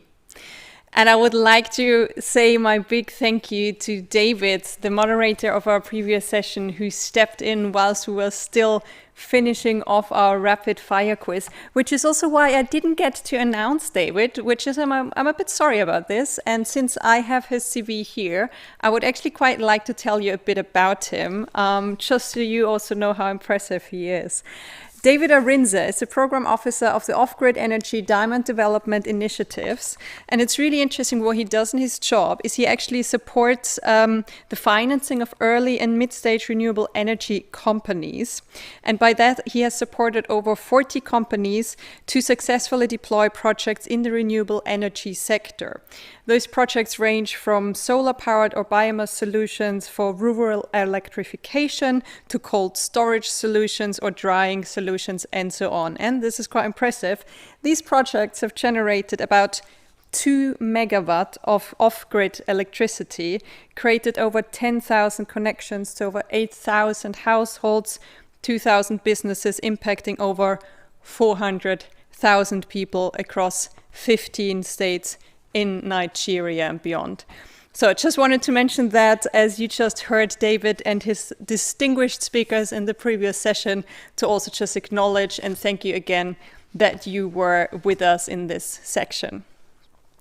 Also, maybe just to repeat, as some of you had to rush away, the winners of our quiz, here we go, of our very rapid fire quiz were number 1, C. Hinterberger, number 2, Rami Jakub, and number 3, Chi. So I think all of you will have left your emails with our team to make sure that they can contact you with regards to your prizes. Talking about prizes, I was actually quite looking forward to this part now. This is a bit of one of my personal favorites.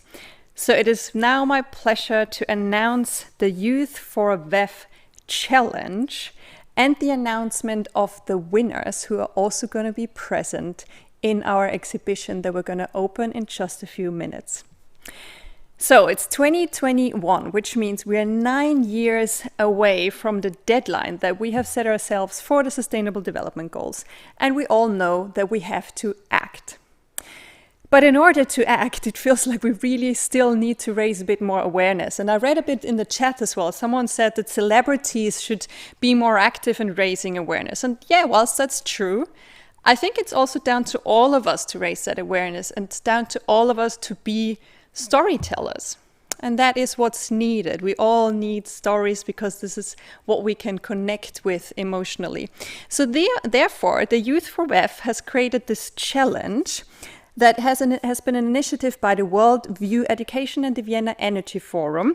It was a global creative competition, and we've seen before we have a lot of competitive people in our community here as well. It was a creative competition for the Generation Z to present your ideas on the question, what would 2030 look like if we adopted sustainable energy solutions, and what can you do or are you going to do to drive this change? You could either write or draw or create a video. And I think in the application it said, be creative and let your own self shine through. And I think this is very much what you guys did. I think we received some more than 200 submissions. And this exhibition will be on today, but it will also be open during the Vienna Energy Forum tomorrow and on Wednesday, so that hopefully every one of you will get the chance to really go there and see the projects, because I think they're truly impressive. So thanks a lot at this point for everyone who participated. And it is really my pleasure to now have a look at some of our winner projects. For this, I would like to announce the first winner in the category graphic design. And the winner is Dhriti Shah. Dhriti, are you with me? Can you hear me? There. Hello, there you are. Oh, it's so good to have you. Dhriti, where are you? I am currently in Singapore. Beautiful. So you're currently in Singapore, you said. So is that your home as well? So I come from India, but currently residing in Singapore. Nice. So since almost 2 years, I'm in Singapore now. Wow. How old are you, Dhriti? I'm 13. Lovely. So you are the winner in our graphic design competition, and I have seen your picture already. The others haven't seen it yet, but I can describe it maybe a bit to them. What it is a drawing of two houses. On one side of your drawing, you show us how this house is electrified and how the energy is coming, where it's coming from. It's actually a coal source. Whereas on the other side of your drawing, it's 2030, and you show us that there has been a bit of a change. Do you want to describe to our participants what you drew there? Okay, so in 2020, the houses are getting electricity based on coal. And in 2030, the houses are getting electricity based on solar energy. So basically, it's like solar energy is being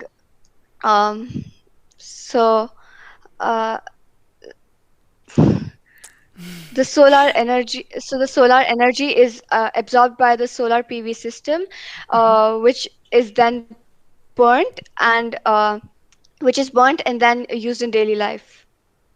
I love it. And because for the okay, you sorry. go ahead. I let you talk. That's more important than me. No, it's fine. It's fine. I'm done. What I really like about your drawing, and I hope that the others are going to see it later as well, is the simplicity of it. You know, sometimes an image tells us much more than so many words. So why did you choose to draw instead of writing or creating a video? Is that one of your passions, to draw? Yeah, so art and craft has always been my hobby, and I usually draw and paint during my free time. So nice. That's why I just chose to draw, because I was more comfortable with drawing. Well, I think you can be very comfortable in it because you really did a good job there. And like I said, I think it's so beautiful how you show us the simple difference between 2020, what we're experiencing right now, and hopefully what we will experience in 2030. Thank you so much, Dhriti. Yeah. We will all be able to have a closer look at your drawing in the exhibition, so I hope to also see you there. Thank you so much, and once again, congratulations. Thank you. Bye. So that was the category of drawing, graphic design, actually. We're now going to go into our second category, which is video. And the winner in the category video is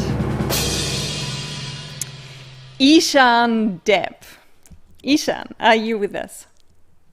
Yes, I can hear you. Hi, good to have you. Where are you? Are you also in Singapore? Yes, I'm living in Singapore as well. Oh, amazing. So a lot of you are joining us from Singapore. Are you originally from there or are you coming from somewhere else? I'm coming from India, but I've lived in Singapore for 3 years. All right. Seems like there is a bit of an Indian community in Singapore there. How old are you, Ishan? 13. I'm 13. All right. Nice. And how do you feel about winning? What kind of, was it exciting for you to hear that you won? Yes, very exciting. Like I put a lot of dedication, and like when that work saw through, I was extremely happy. I can imagine, and you can be extremely proud. So tell us a bit about your background in video making. Is this something that you do on a regular basis? Not exactly regular, but like I like doing IT things like video making or like graphic design on like websites like PictoChart or video editor. So I like that field. Beautiful. I also think it's a beautiful way to tell stories. So I'm going to go a bit into your story because I also have seen your video, of course, and our participants might not have seen it yet. So you're also showing us this differentiation between now in 2021 and at the beginning you're saying that we have the sources of energy right now are 84% fossil fuels and then 16% renewables. And you're showing us all the difficult consequences that this is having right now. And then you're showing us a more positive vision for 2030. And I think it's really interesting. You're showing very kind of detailed ideas. Where are you getting all these ideas from? No, like I researched quite a lot. Like I went to United Nations, CIA, many of these websites. Like I gathered my information first, then I tried to think it out in my mind, like what's gonna be my layout and everything. Beautiful. I think, what really stands out with yours is also, I think it's very realistic solutions. You're not saying, for instance, we need to abolish nuclear energy at all, but you want it to be safer. I think that's a beautiful approach to also try to be in realistic steps until 2030, so that until 2040, we can then come up with more solutions. I really want to congratulate you on that. How do you feel now? Are you excited about the exhibition? Yes, very excited. Perfect. So I hope we're going to see you there. Congrats on winning the category video. And thank you so much for being with us. See you in the exhibition booth. Thank you. Bye. All right. And we have one category left, but we actually have 2 winners in this category. I was a bit surprised by that myself until I got to read the stories, and I have to say that really both those authors very well deserve this prize. So it is with great pleasure that I announce the first winner in the category Written Word Short Stories. And the winner is Dia Mati. Are you with us? Yeah, hi. Hi, Dia. Good to have you. So, where are you based right now? I'm in Mumbai. In Mumbai, beautiful. Are you from Mumbai or from somewhere else? Yeah, I'm from here. Okay, lovely. How old are you? I'm 14. Okay. How do you feel about winning? It was great. I really like writing, and I really care about the environment and our energy sources, so it was great. So I think your story was great. I read it, and just to give the others a bit of an idea of what it was about, it's about a young girl, an Indian girl, and actually the title of the story is The Journey to Light the Village. And it's really about this young girl who figures out that they don't have enough electricity in the village, but then she comes up with an idea, and it really talks about the power of action. I found it really impressive how detailed your story was. What is your connection? Do you know people who are in a similar situation? Do you have experience with that yourself? No, not really. It's just that I've seen a lot of India, and although the part where I come from, we all do have access to electricity for most of the time. I know there are places that aren't as stable in terms of the access to energy. And the more I read about it, the more I saw how bad the situation could be in some of these places. And I read about this one village specifically that really inspired me. And the way that they powered the entire village on just solar power, eventually, it's called Tharnai, it's in Bihar, but they powered the whole village on solar power. And I thought it was such an amazing story. So I really wanted to bring that concept into my story because I thought it was inspirational. I think it's really inspiring. And, I think that's also you sharing this story is another action that really spreads the word and is again something that lightens up our knowledge. So thank you so much for this. We're going to see you in the exhibition booth as well. And really congrats. I hope actually all of you guys take the time to read that story. It's really worth it. Thank you so much, Dia. See you later. Bye. All right, guys, I promised you one more and we still have a few more minutes. So we have one more in the written word category. So the second winner, but it's not a second place, but it's just as much a winner. In the category written word is Ivana Jacob. Ivana. Hi. Hello. Hi there. Where am I getting you? Where are you based? I'm from Singapore as well. I love it. Really, guys? Did you all sit together and just take part in this competition? Do you know each other? No, you didn't? Yeah, I know Aishan, yeah. Ah, cool. All right, nice. So are you from Singapore or are you also just based in Singapore? I'm from India, but I've lived in Singapore all my life. Okay, that's really funny that we've got such similar stories here amongst the wingers. I see a bit of a pattern. And you are 14 as well, is that right? Yeah. Nice. So I'm giving the audience a bit of an impression because I have to confess, your story really was really touching for me when I read it. I was really impressed. Thank you. I think both your stories are so well written and with such detail. So to give the others an idea of what this is about. The story is called No Man Left Behind. It's about a boy in West Virginia. He's living in a city with a coal mine, and his father is also a coal worker, but he then decides to take a different path. So I don't even want to spoil the entire story. Ivana, give us a bit of an idea. How can you know so much a boy in West Virginia who's living in a city with a coal mine? How could you come up with this story? So I usually do keep a lookout for interesting reads. And one day I stumbled upon this article that was talking about coal miners and their problems with the shift to renewable energy. And it was really an eye-opener for me because I always thought that renewable energy was such a great thing. Why would anyone be against it, right? But then when I read about it, I really empathized with them. And so that's how the whole title came into place, No Man Left Behind. But you haven't been there yourself, have you? Because it really sounds like you have a family who's been working in coal mines as well. So. No, I haven't been there, but I did a lot of research and I can watched some tell. videos, documentaries. Yeah, that's how I kind of built the picture. You build a very good picture there. And what I really love about your story as well, that it's not, like you say right now, it's not only about the rational arguments, like, yeah, we know renewable energies, we should all know it's good, but it's really all about emotions as well. And we have reasons that aren't very rational, but sometimes they're just really emotional. And I think this is something that really comes out beautifully in your story. Thank you.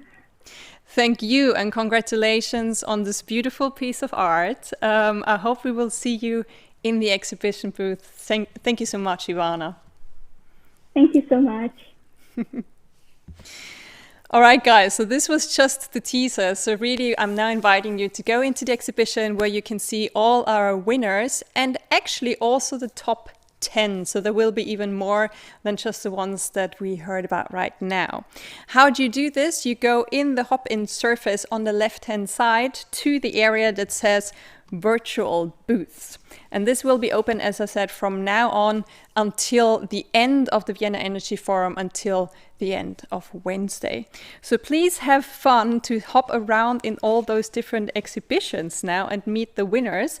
And I'm also announcing at 1:30 we have another parallel workshop starting that's called Green Banks, Scaling Up Investments in Clean Energy and Energy Access in Developing Countries. So sometimes in Hop-In it doesn't show that well at what time all those sessions are going on. So please, I'm going to announce them to you to make sure that you're not going to miss anything, or otherwise we're also going to post it in the chat to make sure that you really get the best out of our program. So now have fun in the exhibition booths, and I see you back here at 2 o'clock.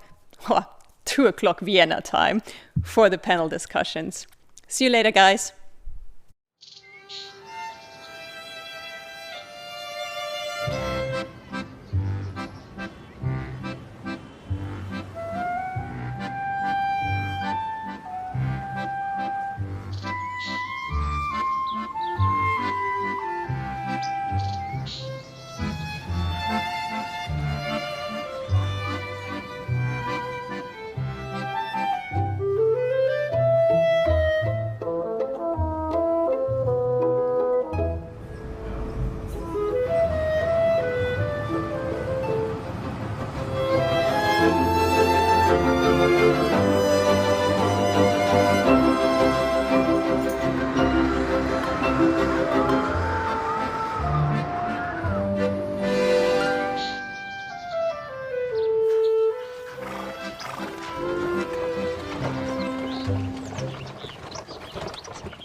Hello and welcome back on the main stage to this very special panel on the central role of youth in energy transition.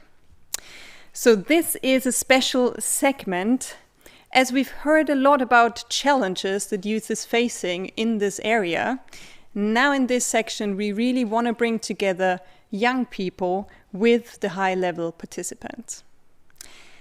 Today we have 1.2 billion young people that's aged between 15 and 24 in the world. So that makes up for 16% of the world's population.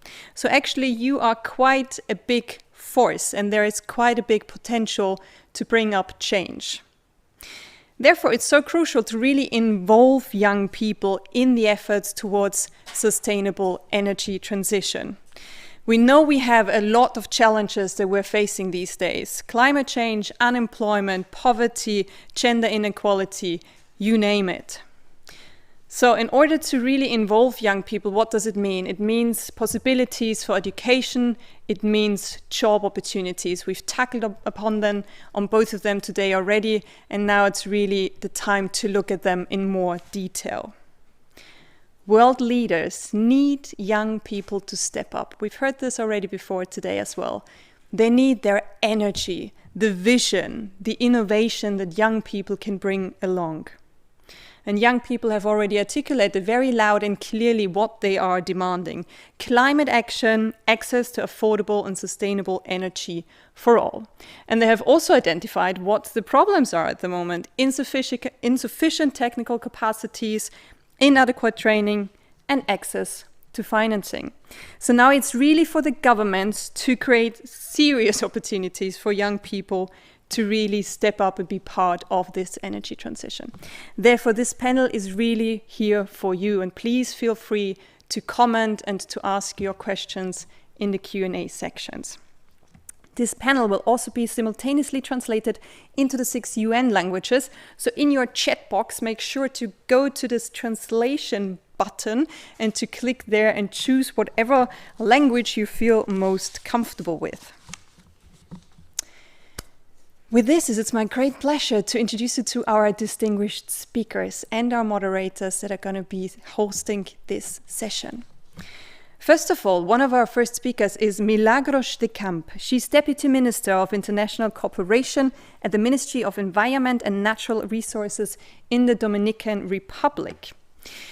She has served as a researcher and professor at the National University of Singapore, and she's led research on policies for energy transition and climate change in small island developing states and least developed countries. In 2018, she has joined the Green Climate Fund in South Korea as a legal advisor, and they have been responsible for a portfolio of projects of, quite impressively, a worth of $735 million in 15 developing countries. Next in our list of speakers is Jürgen Schneider. He's the Director General of the DG6, the Climate Action and Energy at the Federal Ministry for Climate Action, Environment, Energy, Mobility, Innovation and Technology of the Republic of Austria. Definitely the ministry with the longest name that we've got. Before joining the ministry in 2018, he was a spokesperson and member of the management board of the Environment Agency in Austria. He's led their work on climate change and energy for more than a decade. From 2002 to 2004, he was a project manager at the World Health Organization, and he's also the co-editor of the first Austrian assessment report on climate change. And then we're very happy to have our youth representatives with us as well. First, Eddie Frank Vasquez. He is a psychologist and holds a master in innovation, and he's worked for the last 10 years in the management of projects related to waste management, marine pollution, and climate action. He's one of the founders of the Dominican Youth and Climate Change Network, and currently also the director of Pali for the Oceans in the Dominican Republic and the coordinator of Juventud Sostenible. And we also welcome Philipp Steininger. He's a Fridays for Future activist from Austria. He has a focus on domestic climate policies and political dialogue with regards to renewable energies. He has big passion for social commitment and environment, and he's contributed to various projects and organizations, for instance, on the topic of the integration of refugees or rural development in Tanzania. With Fridays for Future, he's also organized the official Climate Youth Conference in Austria in 2020. He will finish his post-secondary course in renewable energies in Vienna this fall. And with them, or guiding them through this discussion, we have our two distinguished moderators. So let me introduce you to our first moderator, Pasi Amayo Ogola. Her academic background is in diplomacy and international studies. She's currently a program manager at the Society for International Development, leading the implementation of the Sustainable Energy Futures for Eastern African programs. She's also a member of the official Children and Youth Constituency to the United Nations Framework Convention in Climate Change. She's a regional focal point for East and Southern Africa with the UN Major Group for Children and Youth. And since 2009, and in 2019, she organized the first Fridays for Future climate march in Nairobi. She's also contributed to the global climate strike in 2019. She mentors young environmentalists, so if you're still looking for a mentor, she writes articles. She's very active. And last but not least, I'm very happy to also introduce Stefan Sikaars. He joined the UN in 2014. In 2004, in 2014, he joined UNIDO, became the director of the Department of Environment in 2015, and he's focused on the reduction of emissions of greenhouse gases, on industrial pollution, and on circular economy. Since 2020, he's the managing director of the Directorate of Environment and Energy in UNIDO. It is my pleasure to hand over to Stefan.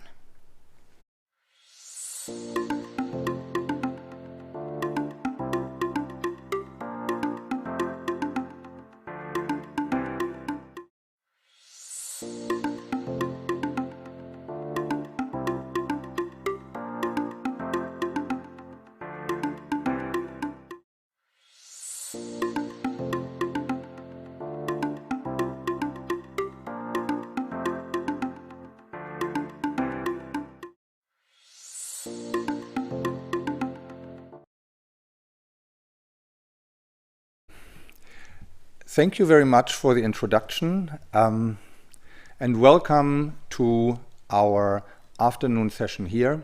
We will today have the opportunity to match senior officials from government with activists so that we have an interesting get-together and a discussion ensuing, not only between these two sides. No, we would like to ask you to actively participate. Send us your questions, your comments, so that we can introduce them on your behalf into the discussion and have a really productive and interesting afternoon. You're of course aware that the active involvement and engagement of youth is crucial to get the Sustainable Development Goals implemented and get the changes that our planet needs. This is true not only, but in particular for the field of energy and of climate change. Many other challenges are awaiting us as well. And in reality, your engagement is necessary to actually have you ensuring a good, prosperous, healthy, and sustainable future. And so it's in your hand to make that happen. Today is the opportunity to actually move forward. You are representing a significant force that has the potential to bring across major changes to the world, to the societies. I would point out that the COVID-19 pandemic that we are living through has been a significant setback for sustainable development everywhere and across all sectors. That includes, of course, the issues of energy and climate change. We need to move beyond the impacts. This will take time, but we can make the investments which are made in many parts of the world, the efforts which are put into getting back at the previous status quo to make these green and with maximum use for energy access and for mitigation climate change and adapting to it. It requires collective action. It requires the work in particular of young women and men to address these challenges. You want to change the world, many of you do, and this discussion today is an opportunity to actually explore ways how to do that, what are the governments doing, what is missing, where can your actions make a difference. I'm really looking forward to your questions which are driving this discussion, but before we start with the discussion, we will have, of course, the representatives of two countries who will actually discuss both on the governmental side as well as on the side of the youth, their respective perspectives. And at this point, I would like to hand over to my co-moderator, Pasi, to go ahead. Pasi, the floor is yours. Thank you so much, Stefan, for setting the stage for us. I want to jump straight into the exciting discussion this afternoon. And I will start with the first question. And I'll start with you, Ms. Milagros. We want to know which of the initiatives and policies that you have as a deputy minister promote youth engagement and energy transition. And my first question to you is, how is your country supporting young people to reap the benefits of the energy transition? And what are you planning to do to expand your support? Ms. Milagros. Hi, Pasi. Thank you very much. And thank you all for the invitation to join today in this panel on youth. And thank you also to Stephen. I think I would like to first introduce a little bit of what's happening here in Dominican Republic. I think more so than before, youth is engaging right now in governmental activities, in the Congress, being very active politically, and also in government positions. I think, as just to give you an example, about 80% of the team that works with me at the Deputy Ministry of International Cooperation is young, is probably less than 28 years old. And this is today more visible than before, than in previously, because I know as a young person myself, I had a lot of issues trying to get involved in politics before, trying to be actively participating in activities in the government in Dominican Republic. And it's very important that youth, as a change agent, to be involved in policy making, to be involved in activities that can produce an active change, a transformative change in the country towards and trying to reach a sustainable energy system. And I think creating forums like this event is very important. In Dominican Republic, I think we need to create the spaces a little bit more actively. I think this is something that needs to be done. I think also that something that is happening right now is that with social media and with all the information that is available online, social media is giving voices to young people to be able to participate and actively have a voice in different conversations. And this is something that is happening right now in Dominican Republic. I think if you see what's happening in Congress, you see a lot of Congress people that are younger and that are being very active in policy making. And I think Dominican Republic is on the path towards achieving safe spaces for youth to participate. I think there's a lot to be done still. Definitely there's a lot to be done. I think we need to create more opportunities for young people to be able to study more, to have the access to education, to have access to other opportunities, and to have access also to their representatives, to have access to having a voice in the government, having a voice in Congress. And this is something that's definitely within the priorities of the work that I do. I try to open those spaces. Now with the pandemic, is even easier to have virtual spaces where we can coordinate and we can discuss the important issues that youth sees that are important to address in the government. And it's something that we definitely take into account in this administration. And it's something that's definitely going to be even more active in the future, especially because we have a education department in the Ministry of Environment in Dominican Republic. And we have been focusing mostly on youth rather than on other issues that have been traditionally more discussed in this in the space of education and the environment. And this is something that we have been focusing on because youth is a change agent, and it can serve as a change agent, not only in the policies and in the policy space and in administration, but also with other citizens. And I think this is something that's creating a big change right now in this administration.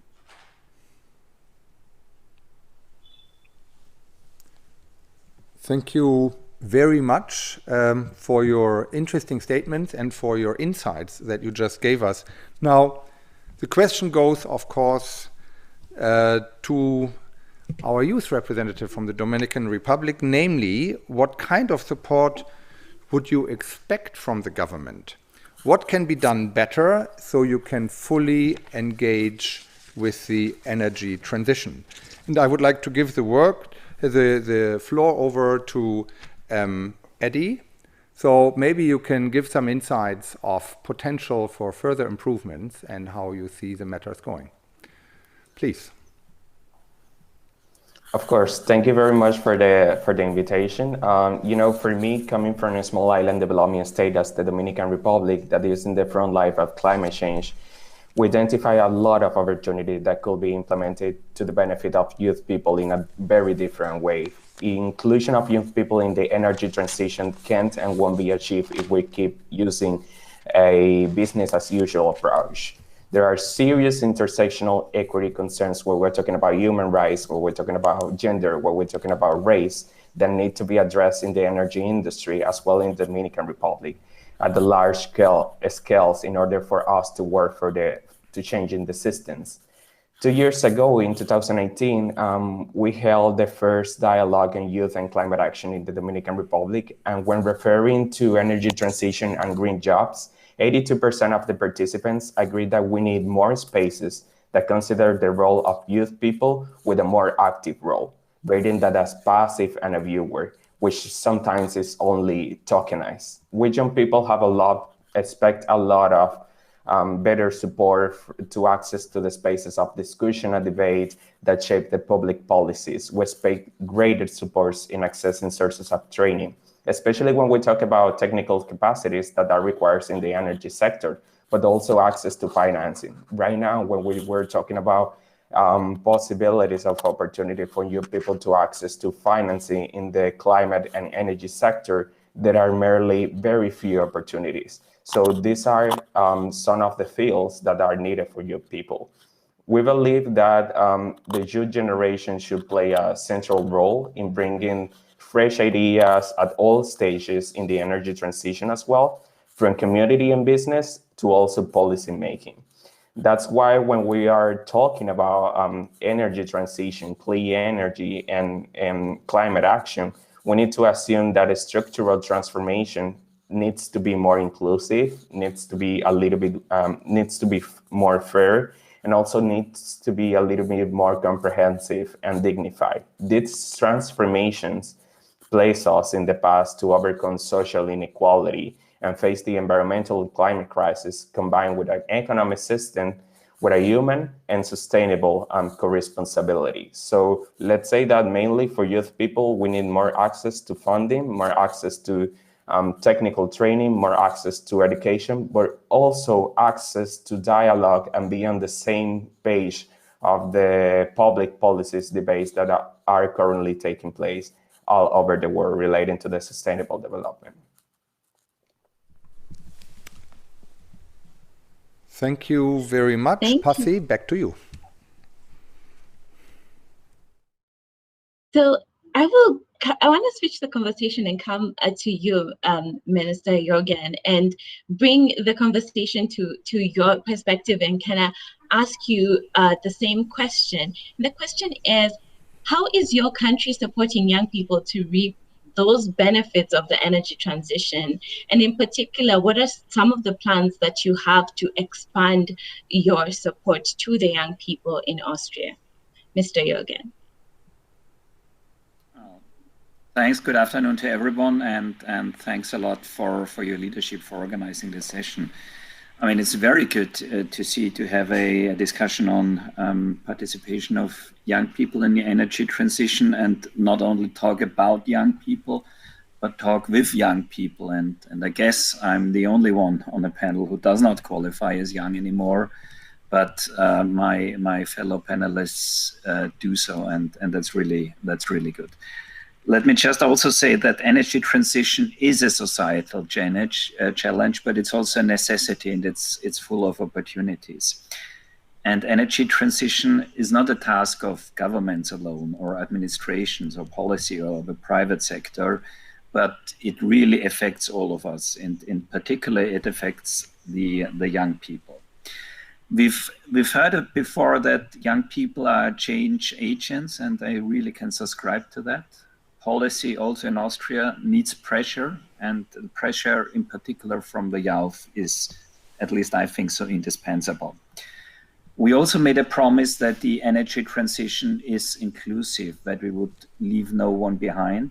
That doesn't come from alone, so we really need to exploit in full potential. The renewable energy industry needs to make use of the entire talent pool.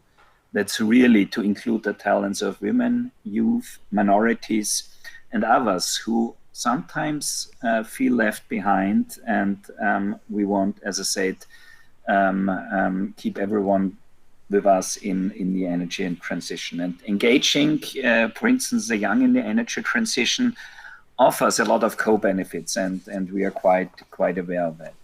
Let me also mention that in Austria, we have Austrian youth goals. Every ministry has youth goals, so also my ministry, the ministry with a long name, which is in particular responsible for climate action. And let me just mention a few initiatives we have. We have a program called Do You Speak Climate Active, which is a transcultural climate dialogue trying to come up with a concept to solve the missing cultural diversity in climate communication. Students independently develop a creative competition and improve the lack of climate communication formats for people, in particular with migration background and people whose first language is not German. Topics which are covered include heating, cooling, and energy saving, for instance. We also have in Austria established a so-called Girls' Day, which is an annual action day for young girls to increase their interest in MINT or STEM jobs. It means science, technology, engineering, and math.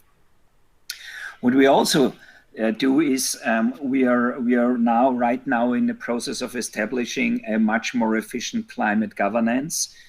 We will create a so-called Austrian climate dialogue where we will include representatives from the youth, and in particular the Federal Youth Council ex lege in decision-making in developing climate policy. But let me also say we need to become better also involving the youth in our activities. And from what I said, I hope it's quite clear that we see the youth as really a force which can help us to achieve our goals, which is to be climate neutral in Austria in 2040. Thanks. Thank you very much. And I would now ask Philip. You have just heard the remarks of Jürgen regarding the fact that policy needs pressure. What you have already done in your life certainly relates also to this point. Maybe you can again detail to us what kind of support you're actually expecting. You heard what is given, and what can be done better, so to enable you, but in particular many others, to fully engage in the discussion on energy transition and in the energy transition itself. Please, Philip, floor is yours. Okay. Yeah, so first of all, I want to thank everyone who's organizing this event for providing me with the opportunity to speak up for the youth today and to represent the Austrian youth at this very important event. Personally, and also like representing the vision and the opinion of Fridays for Future, I want to personally approach this question from a different angle, because I think I've also like participated in another kind of similar discussion last week, where we were asked about, okay, what are maybe wandering paths out of climate action? What are real paths to actually tackle climate action? And the politicians which were included in this panel discussion also said that they need more pressure from the youth, from the civil society, from the streets. And I think when I think about the statement, to be very honest, I sometimes feel not really taken seriously, because we have been like on the streets for 2 years so far and demanding real climate action, and our scope of action really is limited. We do this in our free time, we do this unpaid, and this is also like a huge reason why this whole movement is so homogeneous, because only the people who already have like huge capacities, who actually have like huge resources, who have like so much privilege as I do, are even able to march on the streets and demand those actions which are needed. And I also think like and this should be the pressure which is already there. And I think like if we just think about the COVID situation for a really short moment, just imagine that like a person might have approached you 2 years ago and might have told you that, hey, you know what, in 8 months you only will be allowed to leave your house because of 5 reasons. You have to wear a mask everywhere you go, and you have to work mostly from home and study from home. And then everyone would have replied, damn, society won't cope, won't comply with this. That's not possible.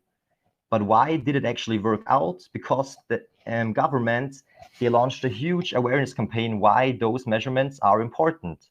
And if you do this, and if you build up this awareness in the people are also much more likely to comply with this somewhat unpopular measurements and policies. But currently what we see in the climate dialogue, it's always I always hear that we need more pressure from the streets in order to build the awareness in Austria, so to say, or in the world, in order to put those somewhat unpopular policies into practice. And I think that's like a huge shift of responsibilities, which is really not fair, because the youth is really important. I'm not arguing against that, but and I also hear that it's like so often it's talked about, innovation and new ideas, but science already says that for energy transition especially, we already have most of the technologies which are required. So the ideas and the solutions are there from the side of scientists, and they have voiced that so often to the politicians. So we as youth, we don't have the very, very detailed solutions, and it's also not our job to provide them. We only have the right to live a good life in our future, and we're demanding that. And I think the politicians should really ask themselves how they could shift the discussion in their country, that the broad society is much more likely to somehow comply with those somewhat unpopular measurements. That's from my side. But if you want to go into concrete support, as I already stated in the beginning, it's very important to point out that most of the youth engagement is not paid and consumes a lot of time. And if you want to make this movement, so to say, more diverse and inclusive, I think it would be very good to maybe fund some internships, for example, by youth-led organizations, because this would also provide the opportunity for people who definitely have to work to fund their study to also be included in those movements. But if your parents cannot fund you your, living expenses, you're also not likely to, work for 15 hours each week unpaid, because you just don't have the means for that. Thank you very much, Philip. Sorry. Please. Thank you. Thank you so much, Stefan. And thank you, Philip. I think, Stefan, there's some very interesting points that are coming out of this first discussion and the first question that, need to be put into consideration. But I want to lead us into the next, kind of thematic. And we really want to find out how national governments are supporting the development of skills and the provision of enabling an inclusive environments for young women and men to accelerate the energy transition. And we have heard, the young people talking about internships, financial support, collaborate with us so that we can work with you in those spaces to shape those solutions. I want to come back to you, Miss Milagros, and just ask, what steps are taken towards green recovery with young people and their renewable energy future in mind? And what kind of financing is available for youth-led renewable energy projects? Please, I give you the virtual floor to just speak to us on this a bit. Thank you, Passy. I think what Philip and Eddie have mentioned is very important. These were the same constraints that I was facing when I was trying to access to our local governments, to our representatives, to the Congress. And the ministry has been working with the youth in different spaces. And some examples that I can give is that we've been creating a program with the youth ministry, trying to give the opportunity to young people to be green agents and to access different types of jobs and to place them in positions where they can also make a change. And this is a program that was launched a few months back. And this is a program that we have a lot of expectation, and we see that it can give an opportunity for young people to get more involved. Also, we have youth representatives at the Ministry of Environment that are creating events for youth and forums and spaces to access the representatives. We have an internship program at the ministry, and which definitely needs to be strengthened because the internship programs in Dominican Republic are very short and limited. But we have a rotation internship program, and we have university students coming every month to have experience at the ministry and to see how they can get more involved and to see what the work that the ministry is doing and get involved in that as well. We have also signed the Escazú Treaty, which still needs to be ratified by Congress, but it's a landmark regional treaty on access to information, public participation, and justice in environmental matters in Latin America. And I think that this is something that will be very important once it's ratified by Congress. Also, the ministry has been focusing on developing the climate finance architecture so that everyone has equal access to financing opportunities for clean energy and for energy transition. And this is something that we expect to see roll out in the next possibly year. Hopefully, this is something that definitely has been taking a lot of the time that I have been focusing on, and our ministry has been focusing on, because we have identified that this is one of the biggest constraints that the rolling out clean energy and having a systems transformation faces. I think, and this is something that from my experience, I would encourage youth to attend public hearings when policy is being discussed, and to encourage youth to contact local governments and to contact their representatives. And this is something that I think that will also give the opportunity for youth to have a voice and to be able to participate in policymaking and in energy transition. Thank you very much. And maybe I can then ask, let's say, the mirror question towards Eddie. So in what ways can green recovery focus on the youth, and in which ways should it be focusing on the youth? What's your opinion on this, Eddie? Yeah, so regarding that specific questions, there's a lot to consider. For example, if we start to evaluating this pandemic situation, priorities, needs, and interests of youth people have changed from before, during, and after this pandemic. So we need to be prepared for that. We need to be prepared, not just talking since the seat of the government, that the government needs to be prepared, society needs to be prepared in order to take advantage of these needs, these new motivations. For us, coming from the civil society seat, it has been pretty difficult to work with youth people, which has different things to worry about, as Philip said, while we are working or while we are just volunteering ourselves to the climate action. So there's a lot to consider when we are talking about green recovery and youth people. For example, if we talk about sustainable development and clean energy, we young people have a lot to lose. We have a lot at the stake. When we refer to energy transition, we are not only talking about opportunities for young people within a sector that is constantly growing. We are also referring to youth people. We are also referring to energy transition as a sector that can avoid endangering the future and present generations. So I strongly believe that developing energy transition policies that take into consideration the reality and experiences of youth people can create a much more diverse source of work. Creating these policies can promote different kinds of projects and create jobs that are so necessary for a current and future stage after this pandemic. So let's take this pandemic as an opportunity to start thinking, to start asking ourselves, what is the young people needing right now, and how, as a government, as a public or a private enterprise, or as a civil society organization, we can support.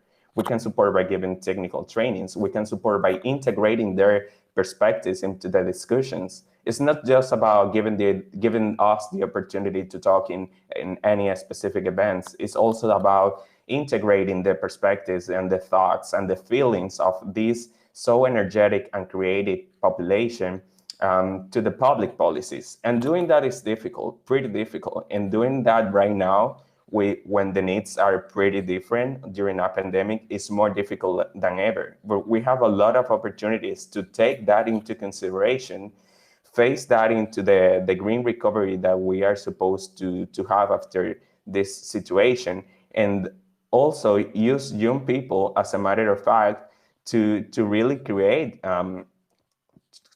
this transformation.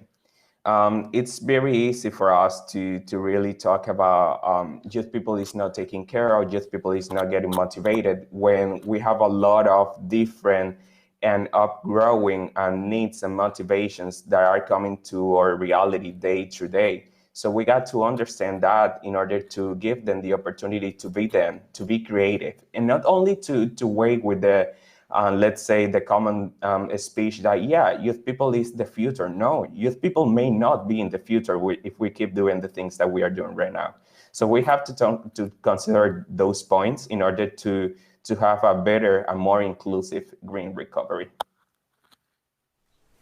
Thank you so much, Eddie, for highlighting that from a youth perspective for us. I want to quickly come to you, Mr. Jorgen, and just kind of bring you the same question from the Austrian perspective, and just to understand what kind of steps your government is taking towards green recovery with young people, and what kind of resources are available for youth-led renewable energy projects and organizations. Mr. Jorgen. Well, thanks. Thanks for that question. I was just wondering what Philip said, and on the take-home messages from the Corona crisis, that the public is willing to accept also demanding measures if we explain them well, if they provide a perspective for that. And we really try to work on that. We try to make clear that energy transition also has some short-term benefits, and in particular when it comes to green recovery. Let me give one example. As we speak, we are just negotiating a big legislative package, the renewable expansion law, which will if it enters into force, foster the new installation of 27 terawatt hours of renewable electricity production capacity, which is in investments more than, around 20 billion additional investment in Austria in the next decade. What we're going to need for that to materialize is, of course, we need the finance, but we also need a qualified workforce. So energy transition is about job creation. And what we are talking about really is well-paid jobs, secure jobs. And we have also initiated from our ministry a process called Just Transition Process, where we talk a lot to labor market experts. We're talking about establishing a labor foundation just for the energy transition, because the energy transition is also not about qualifying, but also about requalifying. And we try to be as helpful in that exercise as possible. But no question, still a way to go. Thank you very much, Jürgen. And before letting you completely off the hook, I have noticed that there were very interesting exchanges here, but the movement towards joining really hands is maybe slower than our time allows. And as it happens, a question came up in the chat, and that question was addressed to you and asked, what kind of feedback have you received for your youth initiatives that you mentioned, in particular also in your first intervention? And what from your initiatives would you like to repeat, and would there be things you want to do differently? Maybe not too long, but a quick interaction on that question would be great. Well, thanks a lot for that. I mean, we have very good experience with our well, let's call it grassroots project or activities, and usually very good participation. Let me just also mention, I mentioned in my first intervention with in our new climate governance, we will include the youth in the official governance. But I have to confess, in our existing climate law, we have a so-called National Climate Committee, and there is no one from youth representatives. So it's really about learning from mistakes and doing things better than we did them in the past. And it's really also about understanding that that having youth in our governance really will improve the quality of the solutions. But it's also inherent that the youth will exert some pressure, and which is really fine. Thank you so much. And now, of course, it's an ideal starting point, I hope, for Philip to also look at in what ways green recovery, and in particular, of course, the energy transition, can and should focus on youth, and in particular, with the interesting remarks we just heard from Jürgen. Please, Philip, floor is yours. Mm-hmm. So thank you very much for this very interesting and very important question. Yeah, I think, as I already stated beforehand, I think we have to ask ourselves in general, okay, what do we need this energy transition for? And as we all know, is to tackle climate change. And I think if we take the look at Austria and the Austrian level, we also have to ask ourselves, okay, if we already have those findings and we know that climate action is really important and urgent, what is actually keeping us from reducing our greenhouse gas emissions? Because as Jürgen definitely knows, and maybe all the others as well, Austria is not doing too well on that. So, and that's actually what is mattering. So it's definitely also about the details within the energy transition, as Eddie, for example, mentioned, with the providing and the opportunities in the job sector, and also that we're trying to educate the people about the opportunities in there. But I think at the end of the day, it just is really about, okay, how can we reduce our greenhouse gas emissions? And Austria, as I said, is not really doing too well on that. So we have to take this into consideration. So especially if you know the fact that this transition has really to be done really quickly, because if we believe science, we have maybe 10 years. And in the next 5 years, really, things have to be tackled. And that's also because of this, we also really welcome and appreciate the law that Jürgen just mentioned, the renewable expansion law. That's definitely very important. There are definitely some things we can criticize about that. For example, from our point of perspective, it would also be maybe more inclusive and better to have some sort of like right now it's like this, that the ecological electricity which is produced is funded by the taxpayers, which have to pay like a certain amount of money regardless of how much electricity they consume or not. And we would argue for the change in the policy that how much you actually how much electricity you actually consume has an effect on how much you actually fund this green electricity. I think this would be fairer. And we would also argue for the fact that if you consume gas or oil, you should also be you should also pay some sort of like funding for this green energy transition, because this is not really the case so far, and I think that's not really fair. So, and if we take a look into the Green Recovery Fund, Austria like handed in a report to the EU, and I heard that it was quite like the creation of this report was quite intransparent, and there was not too much participation. And in Austria, we also need to bring in and implement CO2 pricing in order to receive those fundings from the EU in the Green Recovery Fund. So I think that's very important that we take those systematic approaches also for the energy transition, for example, this CO2 pricing, because this is also in the program of our current government. And this has to be due until the next, the beginning of the next year. So I think, for example, systematic approaches as the CO2 pricing is very important for the energy transition, because it's also like a huge accelerator for the economical aspects. And I think, like, to make it maybe more concrete, what I also think is very important for the green recovery, which should focus on the youth, is that we be aware of the fact that the energy industry is very male dominated, and that especially to make it much more inclusive, we need females on the forefront, female role models, which actually are there to motivate also like women and young girls to go into the industry of energy. And maybe this could be done by workshop in schools, which should not be too tech heavy, because I think many people might not be so interested in the energy transition and energy because it's a very tech heavy topic. And I think we can already like see the struggle with the MINT subjects, because we're also lacking like young professionals in those subjects as well. So yeah, that's my say on that.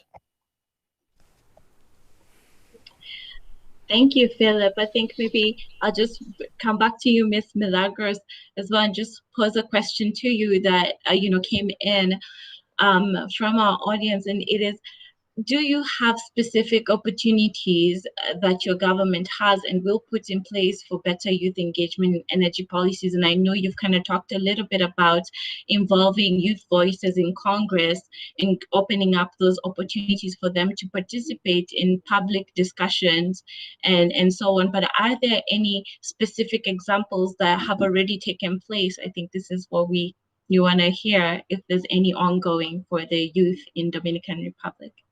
Yes, I think two examples that I can give specifically about that is the Green Agent program that the Youth Ministry and the Ministry of Environment has developed. It's the intention of that Youth Green Agent program is to be able to give opportunities in green jobs to young people, and to also to be able to participate in the programs that the Ministry of Environment is supporting. And also the internship program that we have with schools. We've been connecting with schools, both private and public schools in Dominican Republic, to give access to students to participate and to work, to have the opportunity to see from the inside what the Ministry of Environment is doing, what the Ministry of Environment is focusing on, and what the priorities are, and how do we determine the national priorities in environment in general. And I think that these are two very important programs that have been developing at the Ministry of Environment, and also the education department at the Ministry of Environment has been focusing a lot on giving opportunities for young people to access information on energy, information on environment, and to give workshops and to try to increase the capacities and the opportunities to access education opportunities to the youth. Thank you very much. And I think we are almost running out of time, but I would like to ask one question which also came in through the chat to both Eddie and Philip, and from both of you, maybe a quick burst as a response. Scenario: if you could pick one opportunity to improve youth engagement in sustainable energy in your country, and this opportunity would be implemented right away, which one would that be? Not an easy question to be faced with just like that, but maybe you can have a quick response off the hip. Eddie, Philip, floor is yours, starting with you, Eddie. Thank you very much, Stefan. Yes, a very complex question just for a couple seconds, but I think that if we are thinking about a right away solution, let's hear young people, let's bring them to the table, and let's just not bring them into a separate table where they are separated from the other groups, where they are separated from the private sector or the civil society organizations. We need to have a seat for everyone, including youth people. And the seat is not just about hearing what they say, it's about also implementing what they say. It's about taking into consideration their perspective, their motives, their interests. It's about taking all of that, let's say, feedback that we receive in those dialogue in spaces like this one.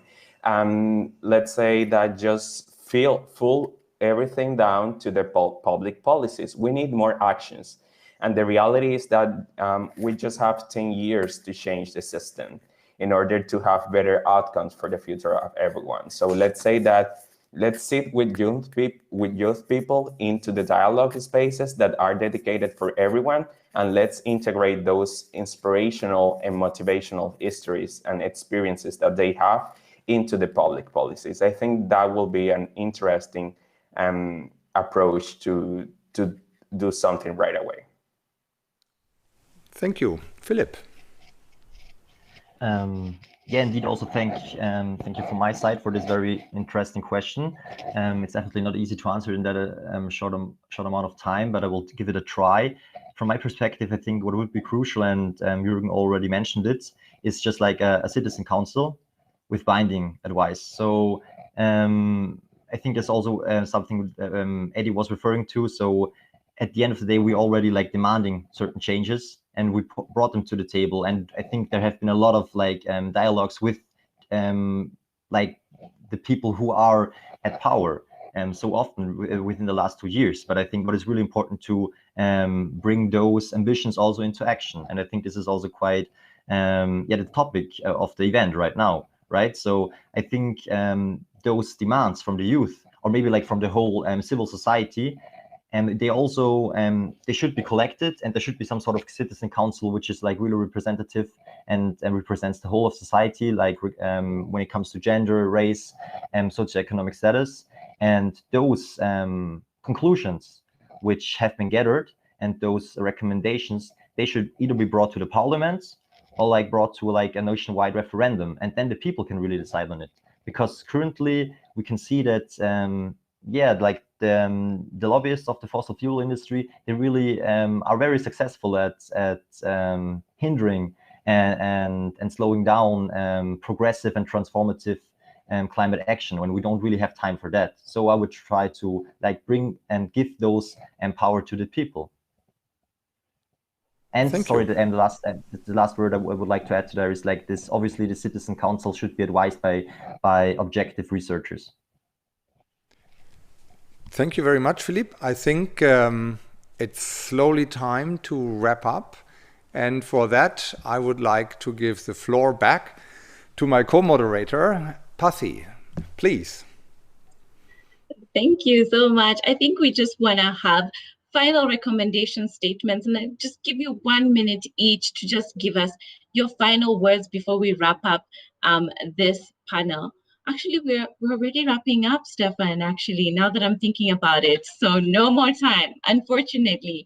So what I have heard from the discussions today, very interesting exchanges from the policymakers from both countries and the youth. But the key messages that are really coming out, especially from the policymakers, is they are very, very willing to bring the youth to the table, to include their voices in various policy processes within the country. But I also had a lot of encouragement from our policymakers here today for young people to come to the public hearings, contact policymakers, and make yourself present in those spaces. And they're obviously talking about opening up opportunities for young people to be employed in different spaces, opening up equal financing, and really having an intergenerational contribution to the energy transition question. But what was also very interesting coming from the young people is you're calling upon us to put pressure on you policymakers, but we think the urgency of the climate crisis is a pressure enough for you to take action. And I think I had one of our youth representatives talking about how unpaid, they've gone to the streets, they've striked, they've called, and they've put in that pressure already. And now it's really time to take action. So I really, really feel there is an opportunity here for an intergenerational solidarity and responsibility towards advocating for transitional energy for everybody and really having the whole system on the table, bringing in the young people taking up the initiative and the effort and sitting on the table and being part of those solutions. So really let us take up an intergenerational solidarity and responsibility towards having energy transition for everybody, for the sustainability of our planet. I want to close with a quote from Malcolm X, if you allow me, Stefan, and it is really, the future belongs to those who prepare for it. And I think we have an opportunity to prepare for a sustainable future. So thank you so very, very much. And back to you, Stefan, maybe for the final word.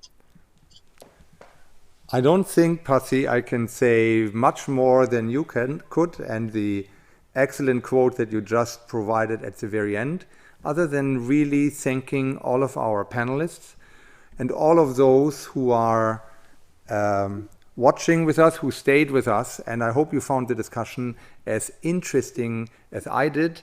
Thank you also very much to our crew here who made it all possible.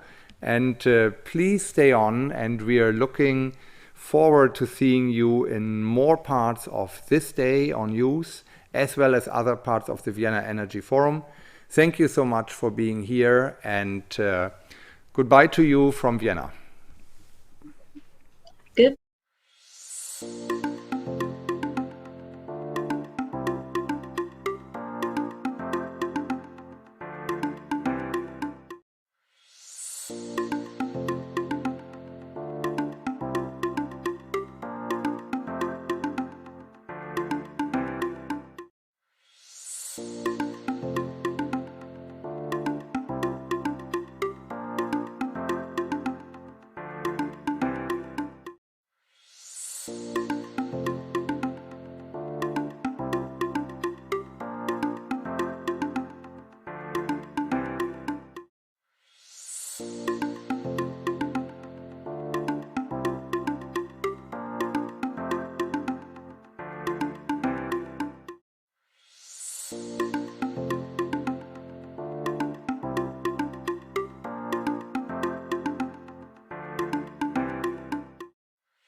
Hello and welcome back again, or just welcome to those who've stayed on after this really interesting session that we just had, where we got insights from the Dominican Republic and Austria, two very different countries, and quite some critical remarks also from the youth representatives. So I was following it with big interest, and I think you were as well. I heard we have quite a lot of people watching here today, so I would also be interested to get a bit more of a feeling of you guys out there. Maybe let me know in the chat, what's your energy level right now? We're talking a lot about energy in this event, of course, but what about your energy right now? Is it quite low? You've been here till the very beginning and you've heard so much and your head is full and you need a nap?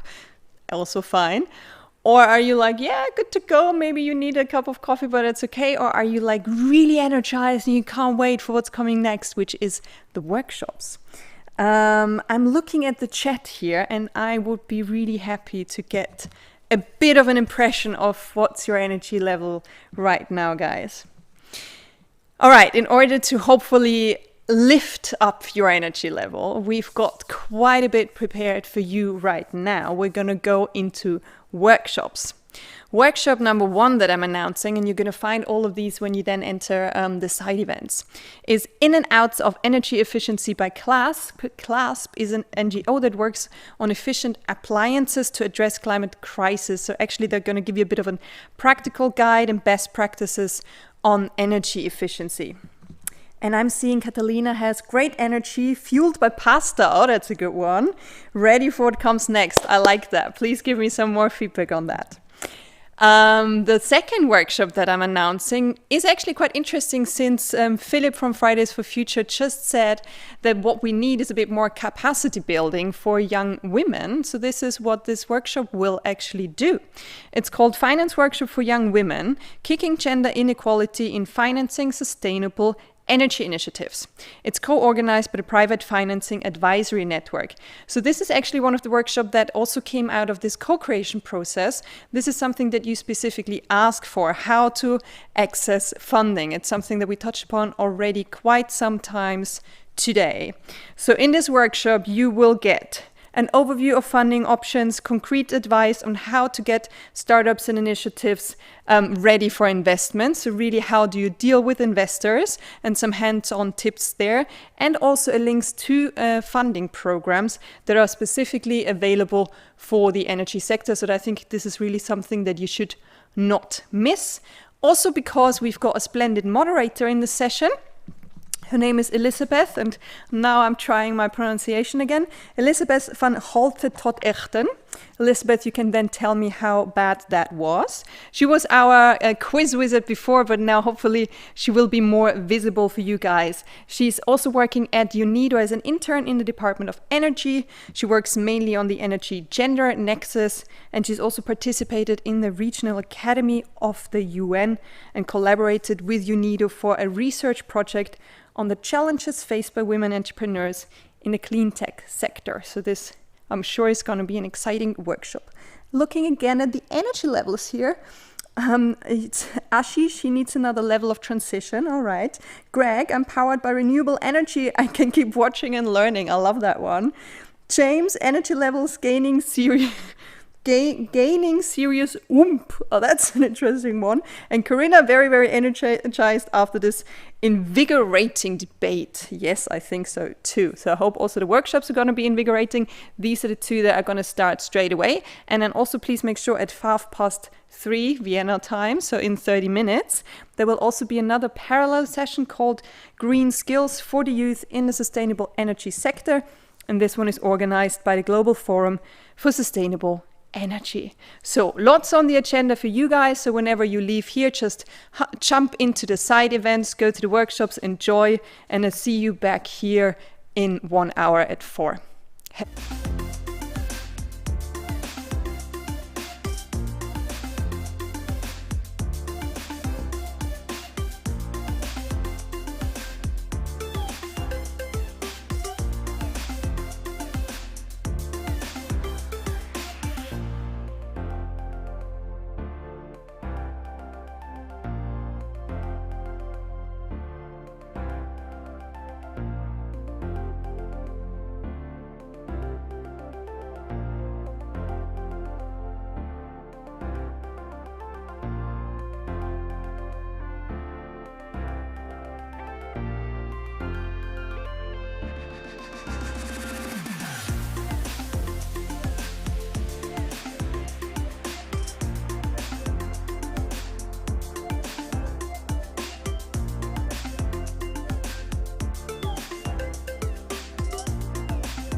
Hello there and welcome back again at the main stage. So you were just distributed into different workshops. Some of you have experienced one, some of you will have joined two, some of you might have even jumped into 3 workshops. So you will have had different experiences and I'm quite curious to hear a bit more about them. Maybe just share in the chat what would be the one thought, the one takeaway that you are taking out of the workshop that you just heard, that you just participated in? Something that you'd also like to share with the others. As I said, we've got hundreds of people online with us right now, and it's always good to also support each other with a bit of the knowledge that you just gained. Feel free to just share in the chat what's the one thing that you are taking away from your workshops. Also, maybe something that I should mention at one point is we are very happy if you want to post, comment, share, like stuff on social media and share your takeaways also on social media platforms. For this, you can use the hashtag Youth4VEF or the hashtag VEF2021. All right. No takeaways in the chat yet. So I give you more time and I announce what's going to happen next. This is the final panel discussion of today, which is all about enabling environments. We have heard a lot about challenges today, so now we really want to go more into the solution-oriented side of our brain and come up with solutions and really look at the environments that we need. So with regards to public and private funding, what is it that we need in order to make youth-led projects happen? What is it that we need in order to support youth entrepreneurship? And also, how can we be a bit more gender responsive? There's a wide area of topics that you can discuss in this final session. And it will be led by another great moderator, Olubunmi Olachide. I hope I got your name more or less right. Olu is a project coordinator at Student Energy. He has a big passion for communicating ideas and building projects that tackle the energy transition. His focus is on developing a just transition pathway for sub-Saharan Africa. And he's also the founder and host of The Energy Talk, which is a podcast. If you don't know it yet, subscribe to it right now. It's a podcast that explains complex energy topics through storytelling, which I really like. I'm looking again at the chat and you still have time to share some of your key takeaways. For now, I'm handing over to Olu for our panel discussion.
issues with my internet, so apologies from my side.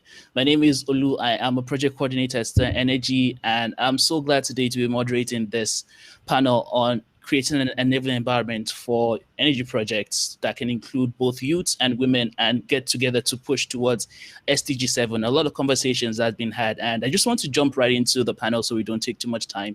And we have a very interesting group to talk about, and I want to start with Sherry Kennedy, who is Director of Communication for SC4All. Earlier this year, SC4All had, of course, their own youth forum, and it was such a fantastic event because it brought so many young people together to talk about energy, and I just want to hear about that.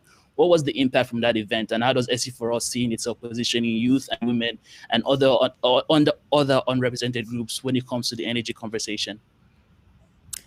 Hi, Olu. Thanks a lot, and great to be here with everyone. So look, I'm here today and I'm really excited to talk about two of the areas that are super important for SC4All. As you mentioned, we had a youth summit earlier this year. We attracted over 2,000 youth from 134 countries. It was really, really, really dynamic. Our CEO, this is really something that she's championing wholeheartedly, bringing in new voices, because let's face it, the challenge ahead for SDG7 and the goals for 2030 are huge. So we need a broader tent, and that's where the youth come in. So we are actually, we have included youth voices in our high-level dialogue on energy, which is coming up. It's a very high-profile event. We've had technical working groups working over several months now, and they have been at the table. So we really believe in that inclusivity, making sure that we create a space for them to be at the table so that their voices can be heard. And that can only be done if it's proactively done. And as a result, they're coming up with their own energy compact. I'll talk a little bit more about that hopefully later, this high-level dialogue that's coming up in September. So we absolutely see youth as critical to driving this conversation and to driving, helping us to get to where we need to get. Because the fact of the matter is, today, 1 in 4 people are aged 10 to 24. That's about 1.8 billion people. So they absolutely cannot be excluded. Yes, thank you, Sherry. And I want to go to Ujunwa next. So Ujunwa has a fantastic background in energy. Not only is she a special advisor to Lagos State Ministry of Energy and Resources, she's also the founder of the Wedding Network, which empowers women in the energy industry in Africa. So Ujunwa, I just want to talk about, from your perspective, being working in industry in the past and working with the government now and being very close with large institutions when it comes to financing and also working to empower women. How do you see the conversation shaping up around this? Thank you very much for the kind introductions. Just as Sherry said, the youth and women are critical to anything we do in the energy sector. Women in particular have a great role to play. Organizations that have a lot of women in decision-making positions have shown to perform better in terms of their bottom line and even in terms of their reputation, in terms of their risk management. So it's very clear that having women on board is key, is important. And just as was explained, the youth have an important role to play. I believe that we must create avenues to have their voices heard, particularly whether it's in terms of policies. When we have policies, we need to invite everyone to be at the table, everyone that is a beneficiary, everyone that is a participant, to lend their voices to those policies.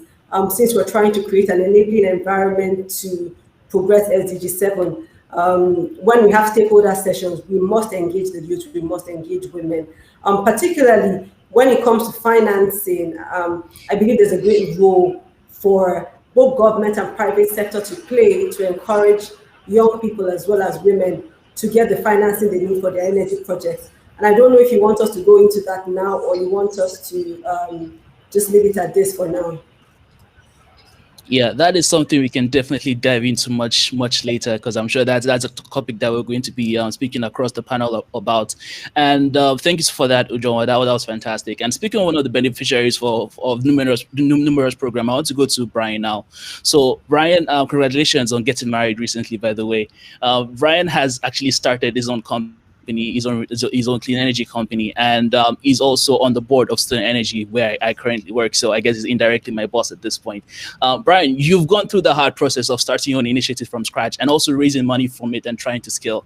You've been at the front of many of the challenges we're going to be talking about today. So just want to get from your perspective, how has the landscapes changed since when you started, and the amount of support you received? Where do you see us going now?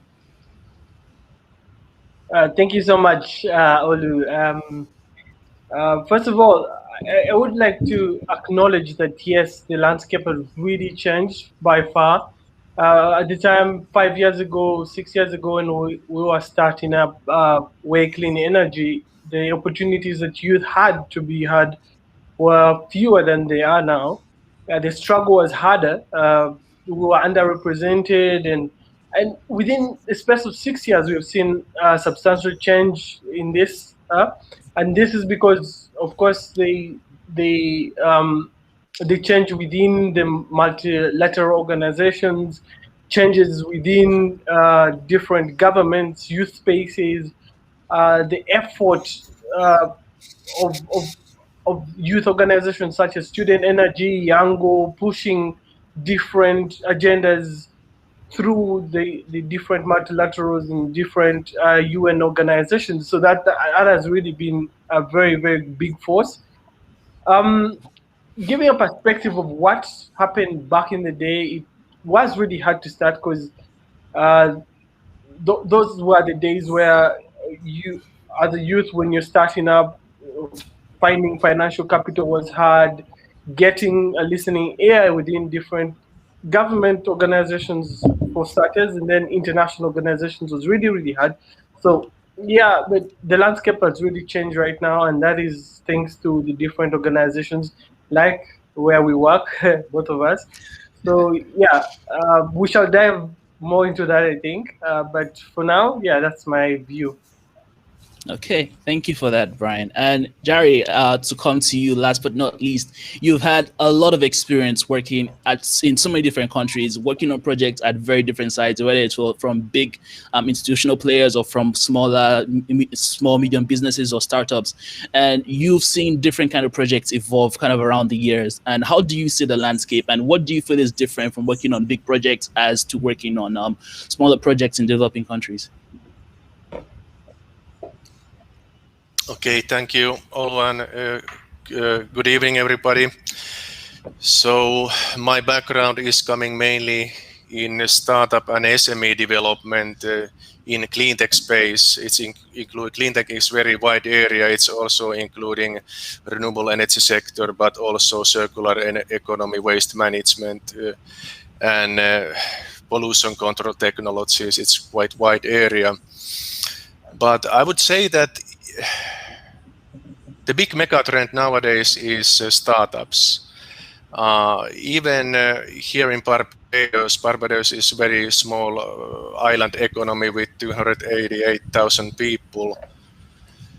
Most of our startups are led by the young people, with average age structure is something like from 22 to 30 years old. And 50% of the startups are women-led. So the gender balance is perfect, I would say. But yeah, I would say that most of the new businesses and new business ideas are developed by the young people. I'm not differing women and men, because in gender, when we are talking about gender, it's covering men and women, right? But what is the problem? It's not only in developing countries or mid-sized economies. Also in Scandinavia, where I'm living, problem is financing, and usually the topic is that there are not so many financial institutions that are willing to finance early stage startups. Most of the when we are talking about with private investors, they are willing to finance startups when they have a marketable product and some sales. And even many government financing institutions, they are ranking projects according to the maturity level. And the problem is same all over the world. and we need to think about how government can provide more long-term support for those brilliant young entrepreneurs, because otherwise it will happen that it is a common known scientific fact that 9 out of 10 startups will be failed in the next 5 years, and the problem hasn't. It is still there. That's those are very, very Okay, good thank facts you. that you just brought up. Yeah, thank you, Jerry. And I actually want to go back to Ujonwa about this financing piece, about the role of government as well. Ujonwa, you've been in the impact investing space with the energy projects for a very long time now, and you've known that when it comes to the renewable energy space, especially in Nigeria, a lot of the young entrepreneurs haven't really reached the maturity stage where they can attract that kind of large capital investment. So how do you see it from your perspective, and what do you think projects like that can do to bridge that gap for themselves? Thank you. Very important point. Understanding that most of the energy companies, especially in developing countries and in Nigeria specifically, are still trying to develop. We have just a handful of companies that can raise any significant form of capital today. So it's very important that we consider how we can encourage the smaller firms to become investment ready, and then how we can find avenues to increase the amount of funding generally available. I would say 3 things can be done to really help startups, early stage organizations, and especially the young people to access capital, but even to be investment ready. First, I would say support for project development and preparation.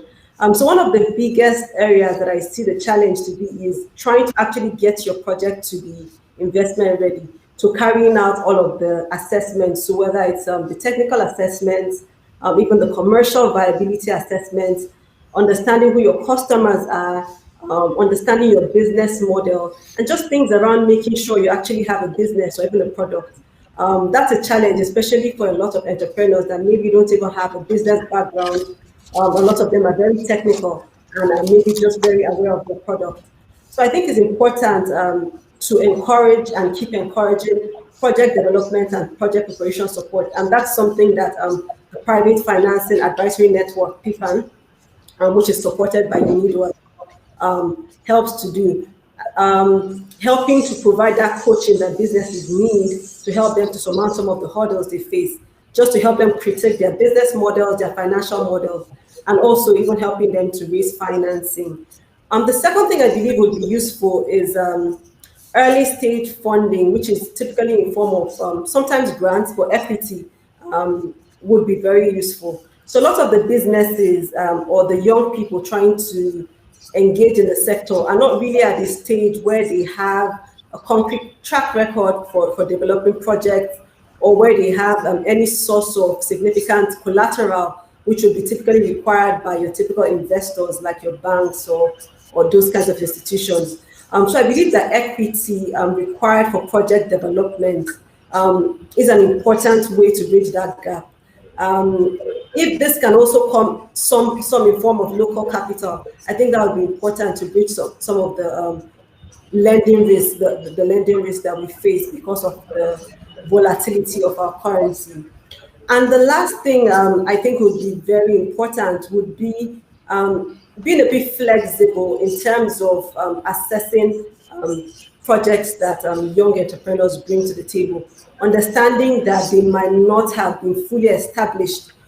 We may be able to set up a framework that we're not necessarily using all of the typical assessment criteria, like ensuring, okay, maybe you've been in business for 3 years and you've had account statements for those periods. I think we need to think of some other flexible methods. Some of it can really be in talent identification or even analysis to see, okay, does this business show grit, ambition, and things like that can help to assess and to see if the business or the team involved is able to actually, because you're investing in the team at the end of the day, so you want to be sure the team you're investing in, even though the project hasn't reached or they haven't shown enough or significant track record. And related to that would then be potentially tranching the financing where you see a high risk. so that you only disburse upon fulfilling certain milestones. So it could be really small milestones. Maybe you've signed the agreement, or when you've done just certain things, just to show that the business is let's just say to be sure the entrepreneurs are serious and they are ready to do the work. So really just tranching it and ensuring that they meet smaller milestones before providing all of the funding. I think if you can do that and then try to gather data and start to keep up-to-date data on the businesses, we will come to a point where we have more businesses that we can easily fund to help to drive SDG 7. Fantastic. Thank you, Joa. Brian, I saw you taking notes, but I want to go to Sherry first and talk about putting different equitable lenses on this. So access to opportunities historically haven't been all equal, and SE4All, especially the Damla, the new CEO, has been very vocal about creating space for women, especially in a lot of those African developing countries or other countries that SE4All has a hand in. And I just want to get from an organizational standpoint, what is the strong motivation to doing that, and how important do you see that to actually us meeting SDG 7 and really driving that goal forward? Well, when you talk about women, you're talking about half the population. So excluding them means that you're actually excluding the possibility of 50% people participating in whatever the solution is going to be to help us reach our target of SDG 7 by 2030. The big challenge that we have now, focusing specifically on women in the energy sector, is that there's only 19% representation right now, and that's compared to 30% across other industries. There are lots of barriers, and I'm sure we know what they are: lack of mentors, lack of information, and even the culture to some extent. The culture in terms of what girls are thought to be good at, or what they are directed into, is sort of away from stem cell education. So that's definitely a challenge. What we're really trying to do here at SE4All is create an enabling environment, let's say. So we are supporting mentorships. For example, right now we're funding the Strathmore Research Energy Center. And there we're supporting 20 women to conduct solar and energy management training. It's a cohort in Kenya, based in Kenya. And as a result of that, something interesting happened. KenGen, which is the largest in-country power producer, all of a sudden jumped in, and they basically sponsored some of their own female employees to take part in this training. So we're really trying to lead by example here. We're also doing mentorship through the Global Women's Network for the Energy Transition. We supported women in Ghana, Kenya, Rwanda, and Zambia on a 9-month mentorship program. So really, we have to, again, and I'll say this a lot, be proactive, because it's not going to happen by itself. No one's going to open the door and let women in. We absolutely have to insist that that be the case. And in terms of why it's important on an impact level, we know that when women have access to enough energy, for example, they are able to earn 60% more in wages. And when women earn more, their families are better taken care of, kids have better education, better opportunities, etc. So for us, it's absolutely critical to include them, not only in all aspects from project conception to design, because we also know that when women participate from that level, the whole of society really benefits more, because women are basically looking at things from such a different lens. We're looking at it from the point of view of our children, from the point of view of our families, and it's across education, health, etc. So having that lens is critical for the other SDGs, but for society as a whole. Thank you for that, Sherry. Brian, I want to tap into a bit of your lived experiences here, because I think you're the biggest role we have when it comes to actually running one of these projects. Something interesting that Ujoma mentioned was accessing local financing when you're trying to raise capital. And I know that it can be very difficult to get local banks to support you, and a lot of the funding does come from international sources. So I want to get from your perspective about that. Is it still the same, and what has been your experience with that? Thank you, Olu.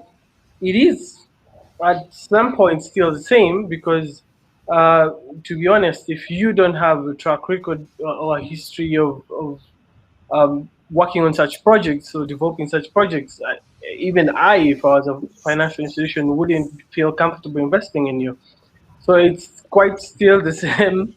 But I think going further into the future, if we're to develop an enabling environment, then we need to first build capacity within the youth and the women, right? As the former speaker said, we need to build the capacity. And one of the approaches for youth that we have seen that can be much more successful is through the youth organizations that we have, youth networks that we have, build these networks, let them get down into communities. For example, Student Energy, like you mentioned, Student Energy has a youth network, and this youth network is diving into universities, right? If you dive into universities, then also create community groups, and then go into those, create community enabling groups, right? Do capacity building within the youth, all the way from, don't even have that age limit. Go push it to 12 years. Yeah, let them start learning about entrepreneurship in energy. Let them start learning about sustainability all the way from down there, and let them know that they can actually start these businesses. So as they grow, they are in that environment. They have access to this knowledge. They have access to practice, right? Then they will have this track. They will start building a track record through these networks. And then when it comes to financing, of course, like the previous speaker said, it's hard for you to finance someone without a history. But if this person has been part of a reputable network like Student Energy, they have a track record. You can see where they're from, what they have done, projects they've been part of. This is something I borrow from the United Nations, right? When they have the United Nations Volunteer Corps, right? A person who has volunteered with the United Nations has higher chance of getting a job within the United Nations. And this is because there's track record of what he has done before. And so you can easily, as a person employing, as the HR, you can see what he has done, and he's already used the system. So it's something we can apply with youth in the energy sector. If they have been through such networks, it's easier for us to see what they have done within those networks and how they've been involved in these networks. And it's easy for those networks to also prepare them, give them the right knowledge, give them the right access to information, give them the right access to projects to volunteer in, and then they'll build the knowledge capacity and then also build the network capacity. So by the time they get to doing something, they know they're kind of familiar with the space, and also the people who are funding in the space are now familiar with them. That's one of the things that has helped me, is that I joined Student Energy way back in 2015, and back then I didn't have much. I didn't really have any history of credit, so I couldn't even get access to capital. But the fact that I volunteered with different universities, energy projects of Ndeje University and other universities, gave me that kind of connection to different resources, to different networks, to different knowledge. And then I kind of built I built a name for myself in that space. And then I had all these people kind of vouching for me and saying, oh yeah, he has a very good project that he has in mind, and he has worked with us before. Give him a chance. And then, so that kind of created a gap for me to enter within the energy space. So we need to build the capacity, but also we need to ensure that as we build this capacity, it's all inclusive, but it can only be done through these youth networks, because it's easier for these youth networks to get into the community rather than the international organizations, because probably they might not have the budgets for it or the human resource capacity for it, but these youth organizations do have it, and they have they have so many volunteers that can help them get into these communities. So I think that's where we can start from. Excellently said, Brian. That was really fantastic. It's always great hearing from you talk about your personal experiences. And Jerry, I wanted to come to you, reflecting on what Ujunwa and Brian especially has said around building that track record and networks to get startups to that investment ready stage, that kind of golden goose stage. What are your thoughts about that from other projects you've worked on, and do you have anything to add to that?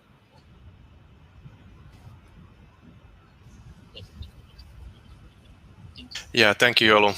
Yes, I definitely agree on that capacity building, training, and establishment of the networks. That's very important for any successful entrepreneur.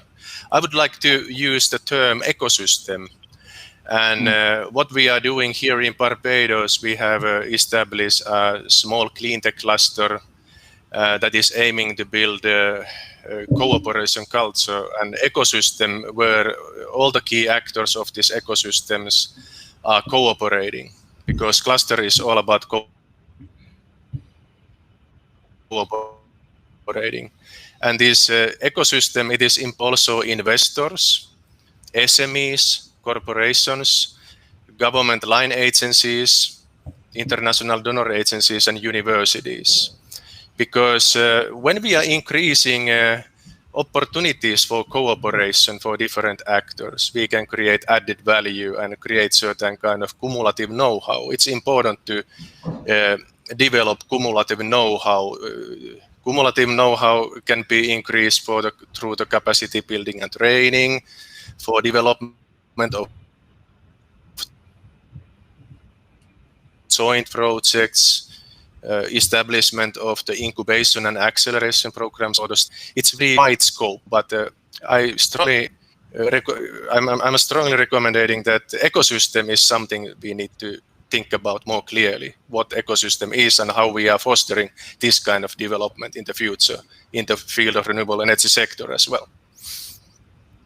Thank you, Jerry. And speaking of ecosystems, Ujunwa, I think you at this point you are an expert of building those kind of ecosystems, not just from the financing space, but also building communities. So I want to go back to Awedi, which is the African Women in Energy Development Initiative, around building those strong ecosystems and those strong networks that you can tap into and obviously vouch for people who have proven themselves and do have that track record. How important has that community building, that ecosystem been as part of your work, working with different impact investing projects, or with the government of Lagos now, or with PFAN, or with the Awadi network? I want to know how important that is and what goes into building a strong network for them. Thank you. Yeah, I really couldn't agree more with Jerry regarding for the building networks and then the entire ecosystem that's required for the entire value chain to work. It's critical to move forward in SDG7. When we're talking about the entire gender lens, I think that's where your networks then become very important. And as you mentioned, the African Women in Energy Development Initiative is really just focused on helping to advance women within the energy sector, whether in their careers or as entrepreneurs. So whether it's engaging and sometimes connecting them with whether it's employers or with financiers, or with networks that can help them to gain the financing they need. And I think that when organizations realize how important it is for them to be inclusive in their investing and even in their products, it makes a big difference for everyone. So when we look at how are we looking at gender when we're investing in organizations, are we considering organizations that are balanced in terms of whether it's who their founders are, or the management teams, or their teams in general? And also when we look at the products that organizations are offering and making sure that they have a positive impact on everyone, including women and girls. And then when we just find and ensure that we dismantle any structural challenges or any gender inequalities that we see, I think it makes a huge difference for everyone across the value chain. And it's then even important, even for firms that are trying to raise funding, because you can show what you've done to try to enhance equality. So through Awedi Network and even through my work, my other work, whether with the government or through PFAN, I see that by trying to ensure that we use a gender lens in everything we do, and ensuring that we ensure inclusivity in any policies, any decisions made, any programs, I've seen that it's made a difference. But I think one thing that has helped along the way is always having a gender champion. So whether it's within the organization, within the fund, a senior management person who is focused on ensuring that whichever organization in question, whether it's at the government level, whether it's an investee, or whether it's within a network, is focused on ensuring inclusivity. I think that helps because that sends the right message and it helps to bring people together for that one cause. And it just helps to show that you're really consciously working towards this cause. We've seen an improvement overall in terms of people being more conscious around the importance and the usefulness of having inclusivity in anything they do, whether it's within their teams or within their investment portfolio. And we're seeing a change, but I mean, we still have a lot to do. And I think that that's why networks still remain important. For instance, within RLD network, I see people that come to us when they're trying to apply for the program. Say, please, can you just sort of write us a letter to show that we've been members of this network for a number of years. And that has helped them even in the application process. So whether it's for a program, whether it's for fellowship, whether it's whatever it is, just to show that you've been part of a program, you've either even been volunteering or you've been at least you've been of good standing in whatever it is you've been doing in this organization. So I think it's important for the entire ecosystem to come together and to work together. So work with existing networks, help to support them to grow, help to support them to support more women to be part of the sector, but also help to support them to have the skills and what they need to drive SDG7. So if they need more mentorship, how can we help more females to have the mentorship they need, whether it's within an organization or whether it's at enterprises. And I'm glad that recently we have a partnership with the Private Finance Advisory Network, where PFAN advisors could potentially mentor some of the women within the network who have businesses and who are trying to promote their businesses. Because I think it makes a huge difference when you see someone that has gone ahead of you and is able to show you the way. I believe that mentorship is going to be one of the major ways that we close the gap, whether it's the gender gap or even SDG7 for businesses within the energy space. So I think we should continue doing what we're doing. We should continue having positive role models within the sector, whether as businesses or as enterprises. And then we should continue trying to dismantle any structures or any socio-cultural perspectives that don't allow us to grow or to move forward as a sector. Fantastic. That was fantastic. I hope everybody listening is taking notes at some point because there has been some very key insight being dropped here at this panel. So Sherry, I want to come to you. SDG4All has a lot of experience creating those ecosystems, not just from different country to country, but from an international perspective, and obviously connecting lots and lots of people at every different year. And something else that has been very interesting is how to bridge the gap between the people who have like years and years of experience and people who operate on these large organizations and the young people who are still trying to build a track record for themselves. So when it comes to building ecosystems, from your experience at SDG4All, what do you think that young people need to take note of in order to make themselves vouch worthy? I'm not sure if that's the right word. And what do you say for organizations as well to make themselves more of an enabling environment and more open to have those ecosystems developing in them? Great. Thanks for the question, Olu. I actually wanted to comment on a couple of points that were made previously as well, so I'll see if I can weave those in. First of all, I think it's really important when we're talking about ecosystems to think about the part that government plays. So as the previous speaker said, the ecosystem obviously is going to incorporate a lot of actors. We need everyone at the table, essentially. So governments play a really important role in bringing those people to the table. I'm thinking of a recent project that's actually about to be unveiled in Nigeria, your home country. And M1 was a project developer. They essentially retrofitted some government buildings in Abuja. It's a project that took about 2 years. But the interesting thing about this is that they actually carved out space within the project. I'm talking about the project developer, to have space for recent graduates, female graduates from with engineering degrees. So when you talk about the role the government can play, that's one aspect. They can actually incentivize companies that are, basically securing contracts, right? Government contracts. It could be about representation in terms of the number of women within the company. There could be a requirement set for that. So I think it's important. That's an important point to make. And also regarding a previous comment, I think it's really important when we're talking about entrepreneurs in general and the youth that they have to come prepared. And this is another aspect where maybe government can play a part. Education is really important, but education is not just about getting a degree. There are soft skills that are needed, especially in the area of entrepreneurship, as a previous speaker mentioned. Things like being able to communicate your business plan, market your company, put together a strategy. These are all soft skills that aren't necessarily taught in the traditional, let's say accounting courses or economics courses, et cetera, especially from, developing countries.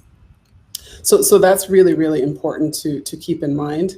You have to sell yourself, and that's going to help you eventually. You have to build trust, and building trust, part of that is actually being able to put together a plan, and that gives investors the confidence that they need to see that you have those kind of skills at hand. Obviously, there are other aspects to it as well.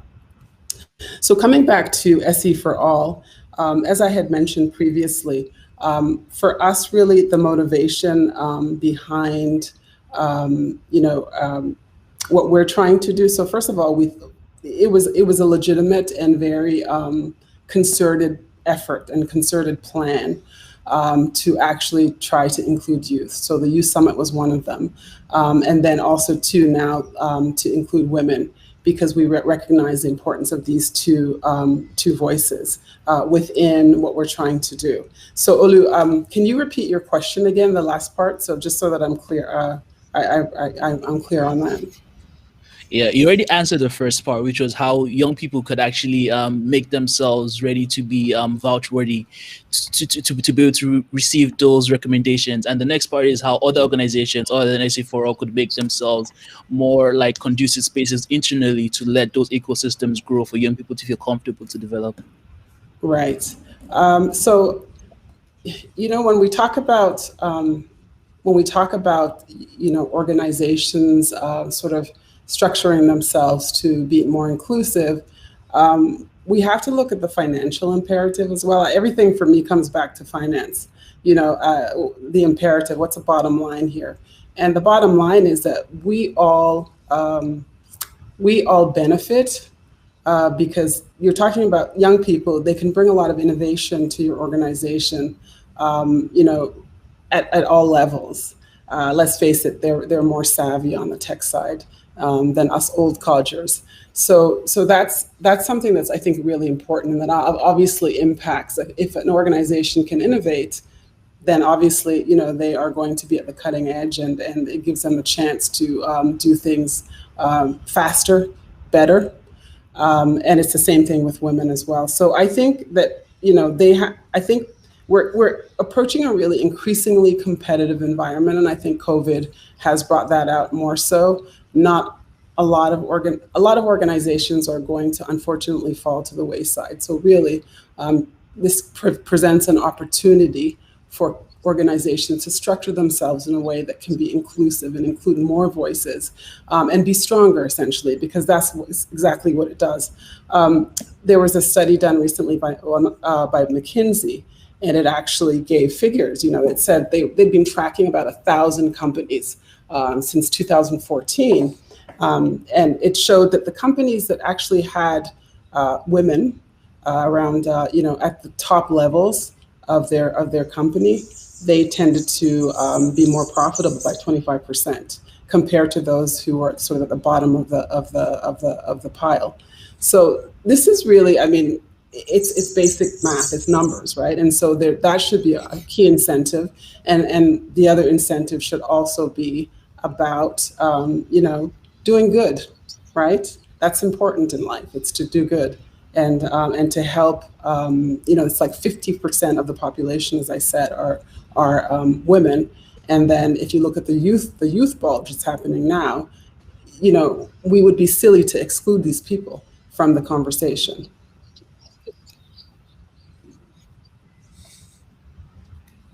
I was on mute. Sorry about that. Thank you, Sherry. That was very well said. And just to add to something that you mentioned, I think young people as well need to be a bit more exploratory with the way they go about learning things. A lot of things they mentioned about building skills and how to sell yourself. A lot of that you don't learn in classrooms, and you can learn on your own. Lots of resources online. And we're reaching the end of the panel discussion, and there's been a lot of things said. So I just want to give about 2 minutes to everybody just to run through if there's anything you want to add from one of the previous speakers, or there's something you want to say about what your organization is doing. Jerry, we can start with you. Do you have any thoughts you'd like to share with us and close with? Yeah, of course. Thank you, Olu. I would like to emphasize the importance of government-funded incubation programs. And nowadays, it's like 3 to 6 months. But establishment of a successful company, commercialize your innovation, find customers and market, it will take a long time. According to experience, that were lasting 2 to 3 years. And currently, we were utilizing that knowledge that we obtained from Europe and Scandinavia, how to run successfully incubation centers, and we established an incubation program. 4 months we are providing not only capacity building and training support, but also some financial support and individual coaching support for our startups. We are also helping them to get access for the private financing, helping them to prepare proposals for the donor agencies, and helping them to get access for the local, regional, and international business partners. So it's a whole package, and I would like to emphasize the importance of incubation programs, where not only public sector is involved in government line agencies, but also local chamber of commerces and industries will join to support those young enterprises, because young people, they are the future of this planet. Thank you. Yeah. Wonderfully said, Jerry. Thank you so much. And Ujonwa, I would like to go to you next. Any thoughts you'd like to share with us and close with? Yes, thank you very much. I'm just building on what Jerry actually just explained. I believe that indeed government can play a role in trying to incubate business ideas, or just trying to support business ideas to be developed. And I'll say this for the Lagos Smart Meter Hackathon, which the Lagos State government actually hosted last year. And this brought together people from all across the country to develop solutions, smart metering solutions for electricity. We had so many submissions, over 100 submissions of hardware, software solutions, and at the end of the day, actual product prototypes were about 65, I believe. And at the end of the day, a product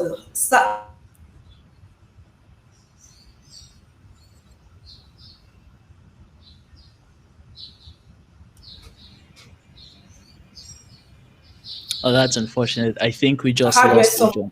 Into a meter that can be localized. Sorry. Okay, where did you lose me? So you were talking about the projects that were submitted, yes.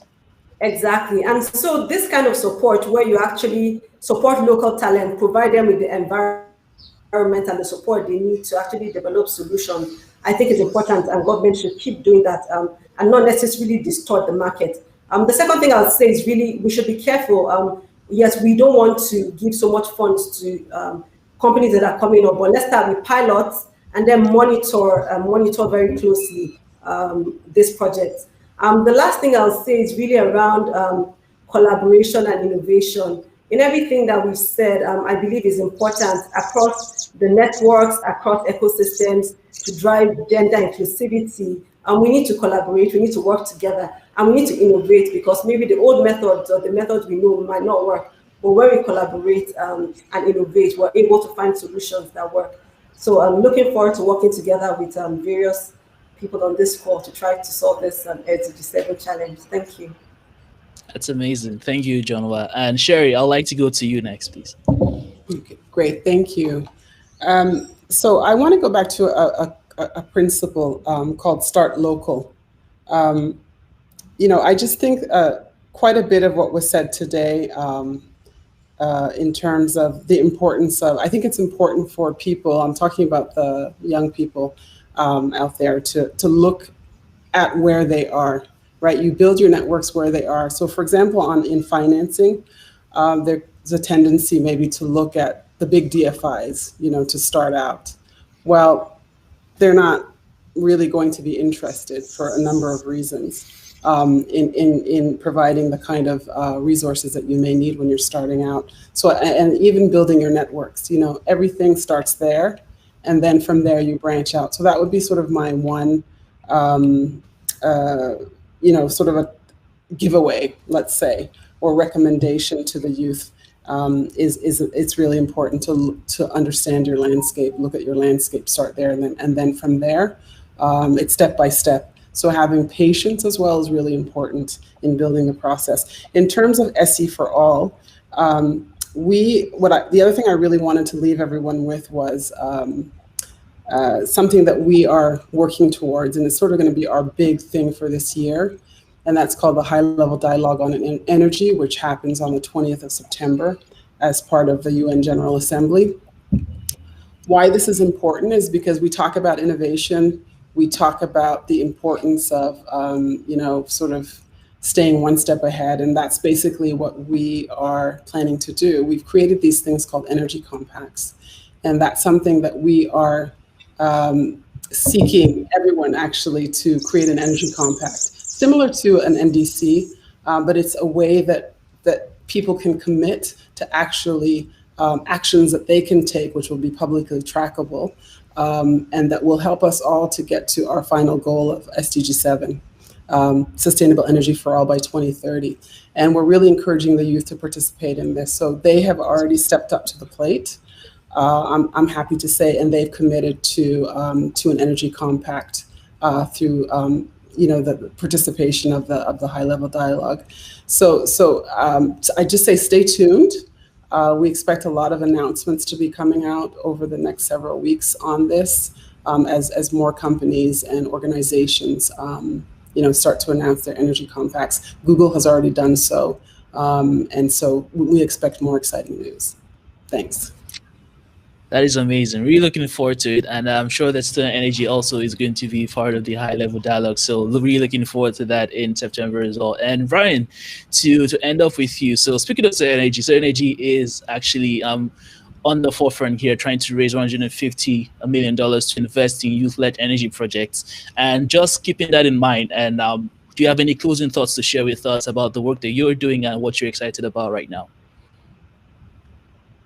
Yeah, I'm doing a lot in the space of women inclusion and also youth inclusion. Our company, our social enterprise, is doing a lot in training, building capacity within youth and women in rural communities, and how to turn their agricultural waste and also municipal waste into charcoal briquettes that can be distributed to replace, of course, wood, charcoal, and firewood. And that's something we're doing in partnership with different development agencies and also NGOs. One of the things I want to kind of shed light on is government involvement. It's quite unfortunate that in some of the African states, including mine, there's a lot of corruption going on within the government and government organizations. So we need to find how to fill the gap there, right? Because most times the resources allocated to such programs don't actually get to those programs. They don't get to the end beneficiaries. So probably one of the things I always talk about in such spaces is we should learn to build capacity within the civil society and the development agencies to get directly into the communities, and yes, have government involvement, but not at resource level. They don't handle resources, they handle probably policy levels and all that. And then resources just go directly to the communities under the supervision of the development agencies and NGOs. So that's one of the key things I would like to communicate here.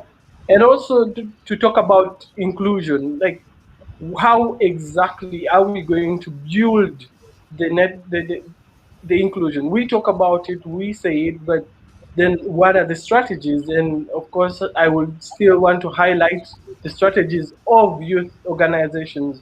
Let's make use of youth organizations that have built networks within universities, because ultimately this is the students in universities, networks in universities, for example, those chapters of student energies, chapters of Yango, chapters of UN modules, right? UN models.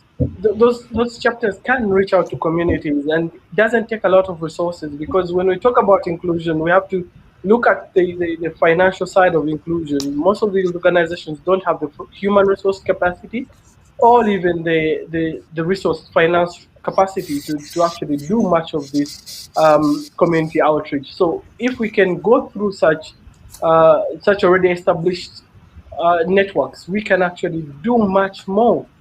And so that is something to also look at. And I think as a takeaway, yes, I would like us to all look through Student Energy's venture capital campaign. It's a really, really amazing program that is actually talking about most of the points that we have highlighted here. First of all, reaching out, inclusion is one of the key things that we have, and also supporting youth that we know already have projects going on, but then don't have the space to get finance. So it's something really, really to look out to. Yes, thank you, Brian. And unfortunately, we only have an hour, and that's it for our time. Thank you all for joining us, and to our wonderful panel for sharing so much and for helping us learn about enabling environment. So thank you all for joining us, and we hope we get to do this again soon. Have a great day, everybody. Bye-bye now.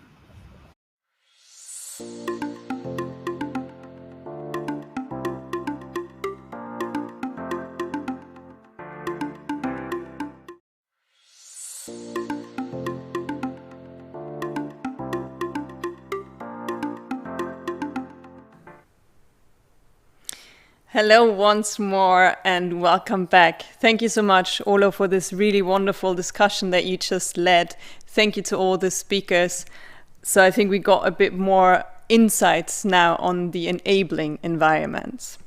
And I think an interesting question that was just posed by Kakembo was, how exactly are we going to do this? And it sounds like such a simple question, but in the end, it's really about how exactly are we going to do all this? So I'm really happy about this last segment in our event today, which is a variety of projects where you can really dig a bit deeper into how they are doing things. So I'm happy to announce the virtual tours. How is this going to work? Again, I will send you off to the side events, and there you can choose between 8 different virtual tours. Virtual tours meaning there will be presentation, there will be videos, there will be interactive ways to engage with each other. And I know, again, it's a tough one to make a decision, so I'll try to sum up very briefly the 8 tours that we have prepared for you. In each of those sessions, you will find a moderator and several experts who are actually going to guide you through that tour. So the first one is Powering the World with Wind Energy. There you can actually discover the inside of a Nordex wind turbine, which I think sounds quite exciting. And you can learn about the concept of how a wind turbine works and how it can actually make wind, transform wind into electricity. In the next one, it's Leveraging the Potential of Digitalization for a Green and Climate Resilient Economy. There you can discover about artificial intelligence and machine learning technologies and their role in the future, and of course also the role that youth can play with these technologies. Next tour will be Trek Scooters Micro-Mobility in Nigeria. So as the title already says, it's going to be a journey to Nigeria, and there will be an e-mobility project from Nigeria showcasing electric scooters. And they will share lessons on how these can be used in the Nigerian communities. Next one being Energy Efficient Buildings in Vienna, MGG 2020 Residential Complex. So this is also going to be quite interesting, organized by the city of Vienna. You will discover a highly efficient residential building powered by renewable energies in Vienna. And this really shows how we can create affordable and sustainable living spaces instead of cheap housing. Next one is Biomass Energy in Albania. This will be a journey to understand how climate-friendly biomass energy from olive oil can be used in SMEs in Albania. Next one being South-South technology transfer, how ethanol production from cassava can reduce emissions in Asia. So cassava is a root plant. So as the title says, you will discover an innovative technology solution from Thailand that produces ethanol from fresh root cassava. And it's a very innovative technology that helps to cut down CO2 emissions from the transport sector. Next one, clean oceans through clean communities. As it says, it will be about how sustainable waste management projects can help to achieve clean oceans. And last but not least, Bloom, promoting clean tech Barbados. And this will actually showcase 3 local renewable energy startups from Barbados that deal with waste energy, recycling, and app development. I know there's a lot to choose from. You've got 45 minutes, so also feel free to switch among them. And we will see each other back in 45 minutes for the closing. Have fun and have great virtual tours.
you.